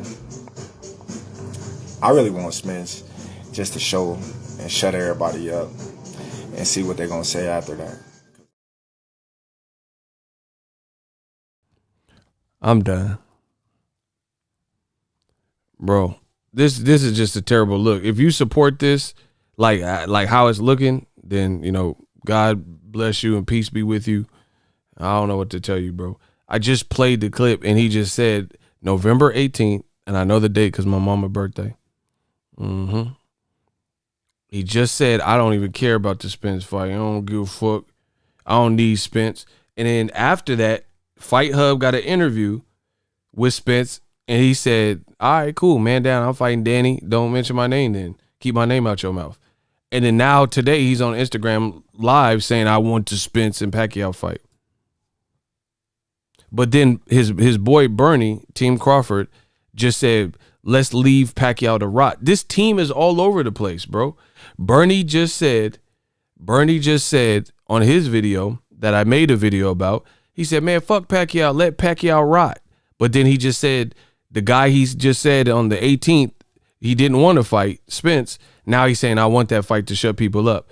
But he just said a week ago, roughly, that he don't need Spence. His man after that said, man, fuck Pacquiao, let Pacquiao sit there and wither away and rot. Stop fighting out of prime people, 40-year-olds, fight me. But then you just said again that you want to fight him. Man, what? I don't care. I really, like I told people, I really don't care if that fight happened or not, no more. I used to be all up on that fight, you know what I mean? But the way things have been going these last couple of years, it just rubbed off on me. I don't care about it no more. Yeah. You know what I mean? If we fight, we fight. If we don't, we don't. I'm not the one that is the reason why it didn't happen. And I'm not the one that they say, oh, well, you need Spence. Why would I need Spence? Why would I need Spence? A lot of people say I need Spence. I don't need Spence. The fans want Spence. But I haven't heard that one that you need him. I mean, I just think that's a great fight for both of y'all. That's all I haven't. That's all I hear. A lot of people. What you say? People be like, For he real? needs Spence. A lot of people be like, he needs Spence. I don't need Spence. You know what I mean? What have Spence accomplished in his career that I haven't, or more? What have he accomplished? So that was him about a week ago. And then now he's saying today, oh, I really want the Spence fight. I don't know, bro. Y'all let me know. I'm about to get out of here. Smash the like button. Shout out to everybody. Cash App on the screen. Smash the like button one good time. I don't know. You let me know what it is, but Crawford, I just don't agree. Like, we just disagree on this issue. Straight like that. I don't see how he's the A side.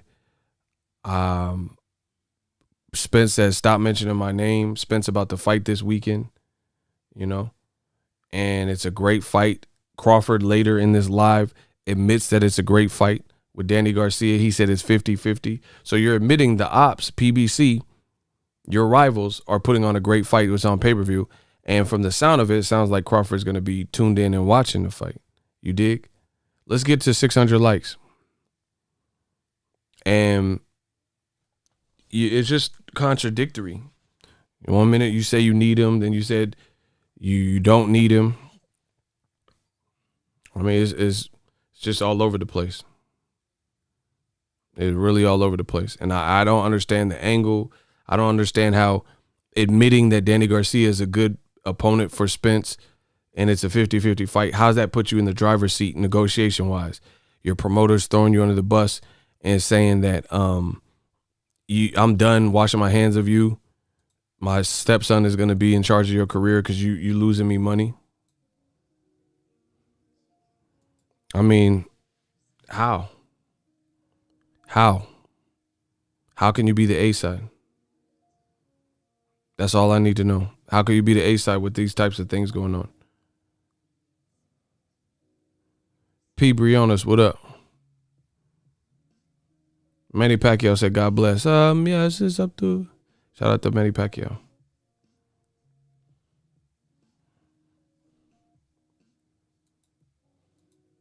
Zulu Lion, what up? Yeah, my shooters, they on lunch break or something.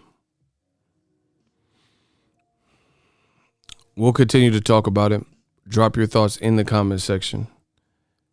I don't know. I don't know where Crawford goes from here if he don't start getting these fights. I really don't know.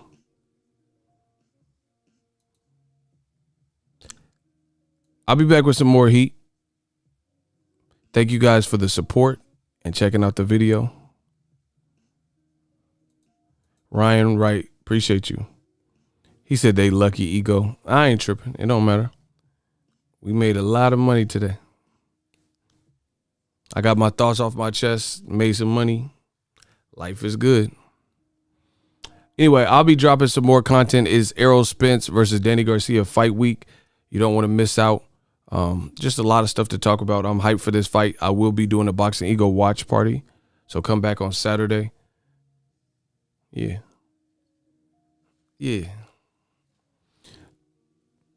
All right, y'all. Peace.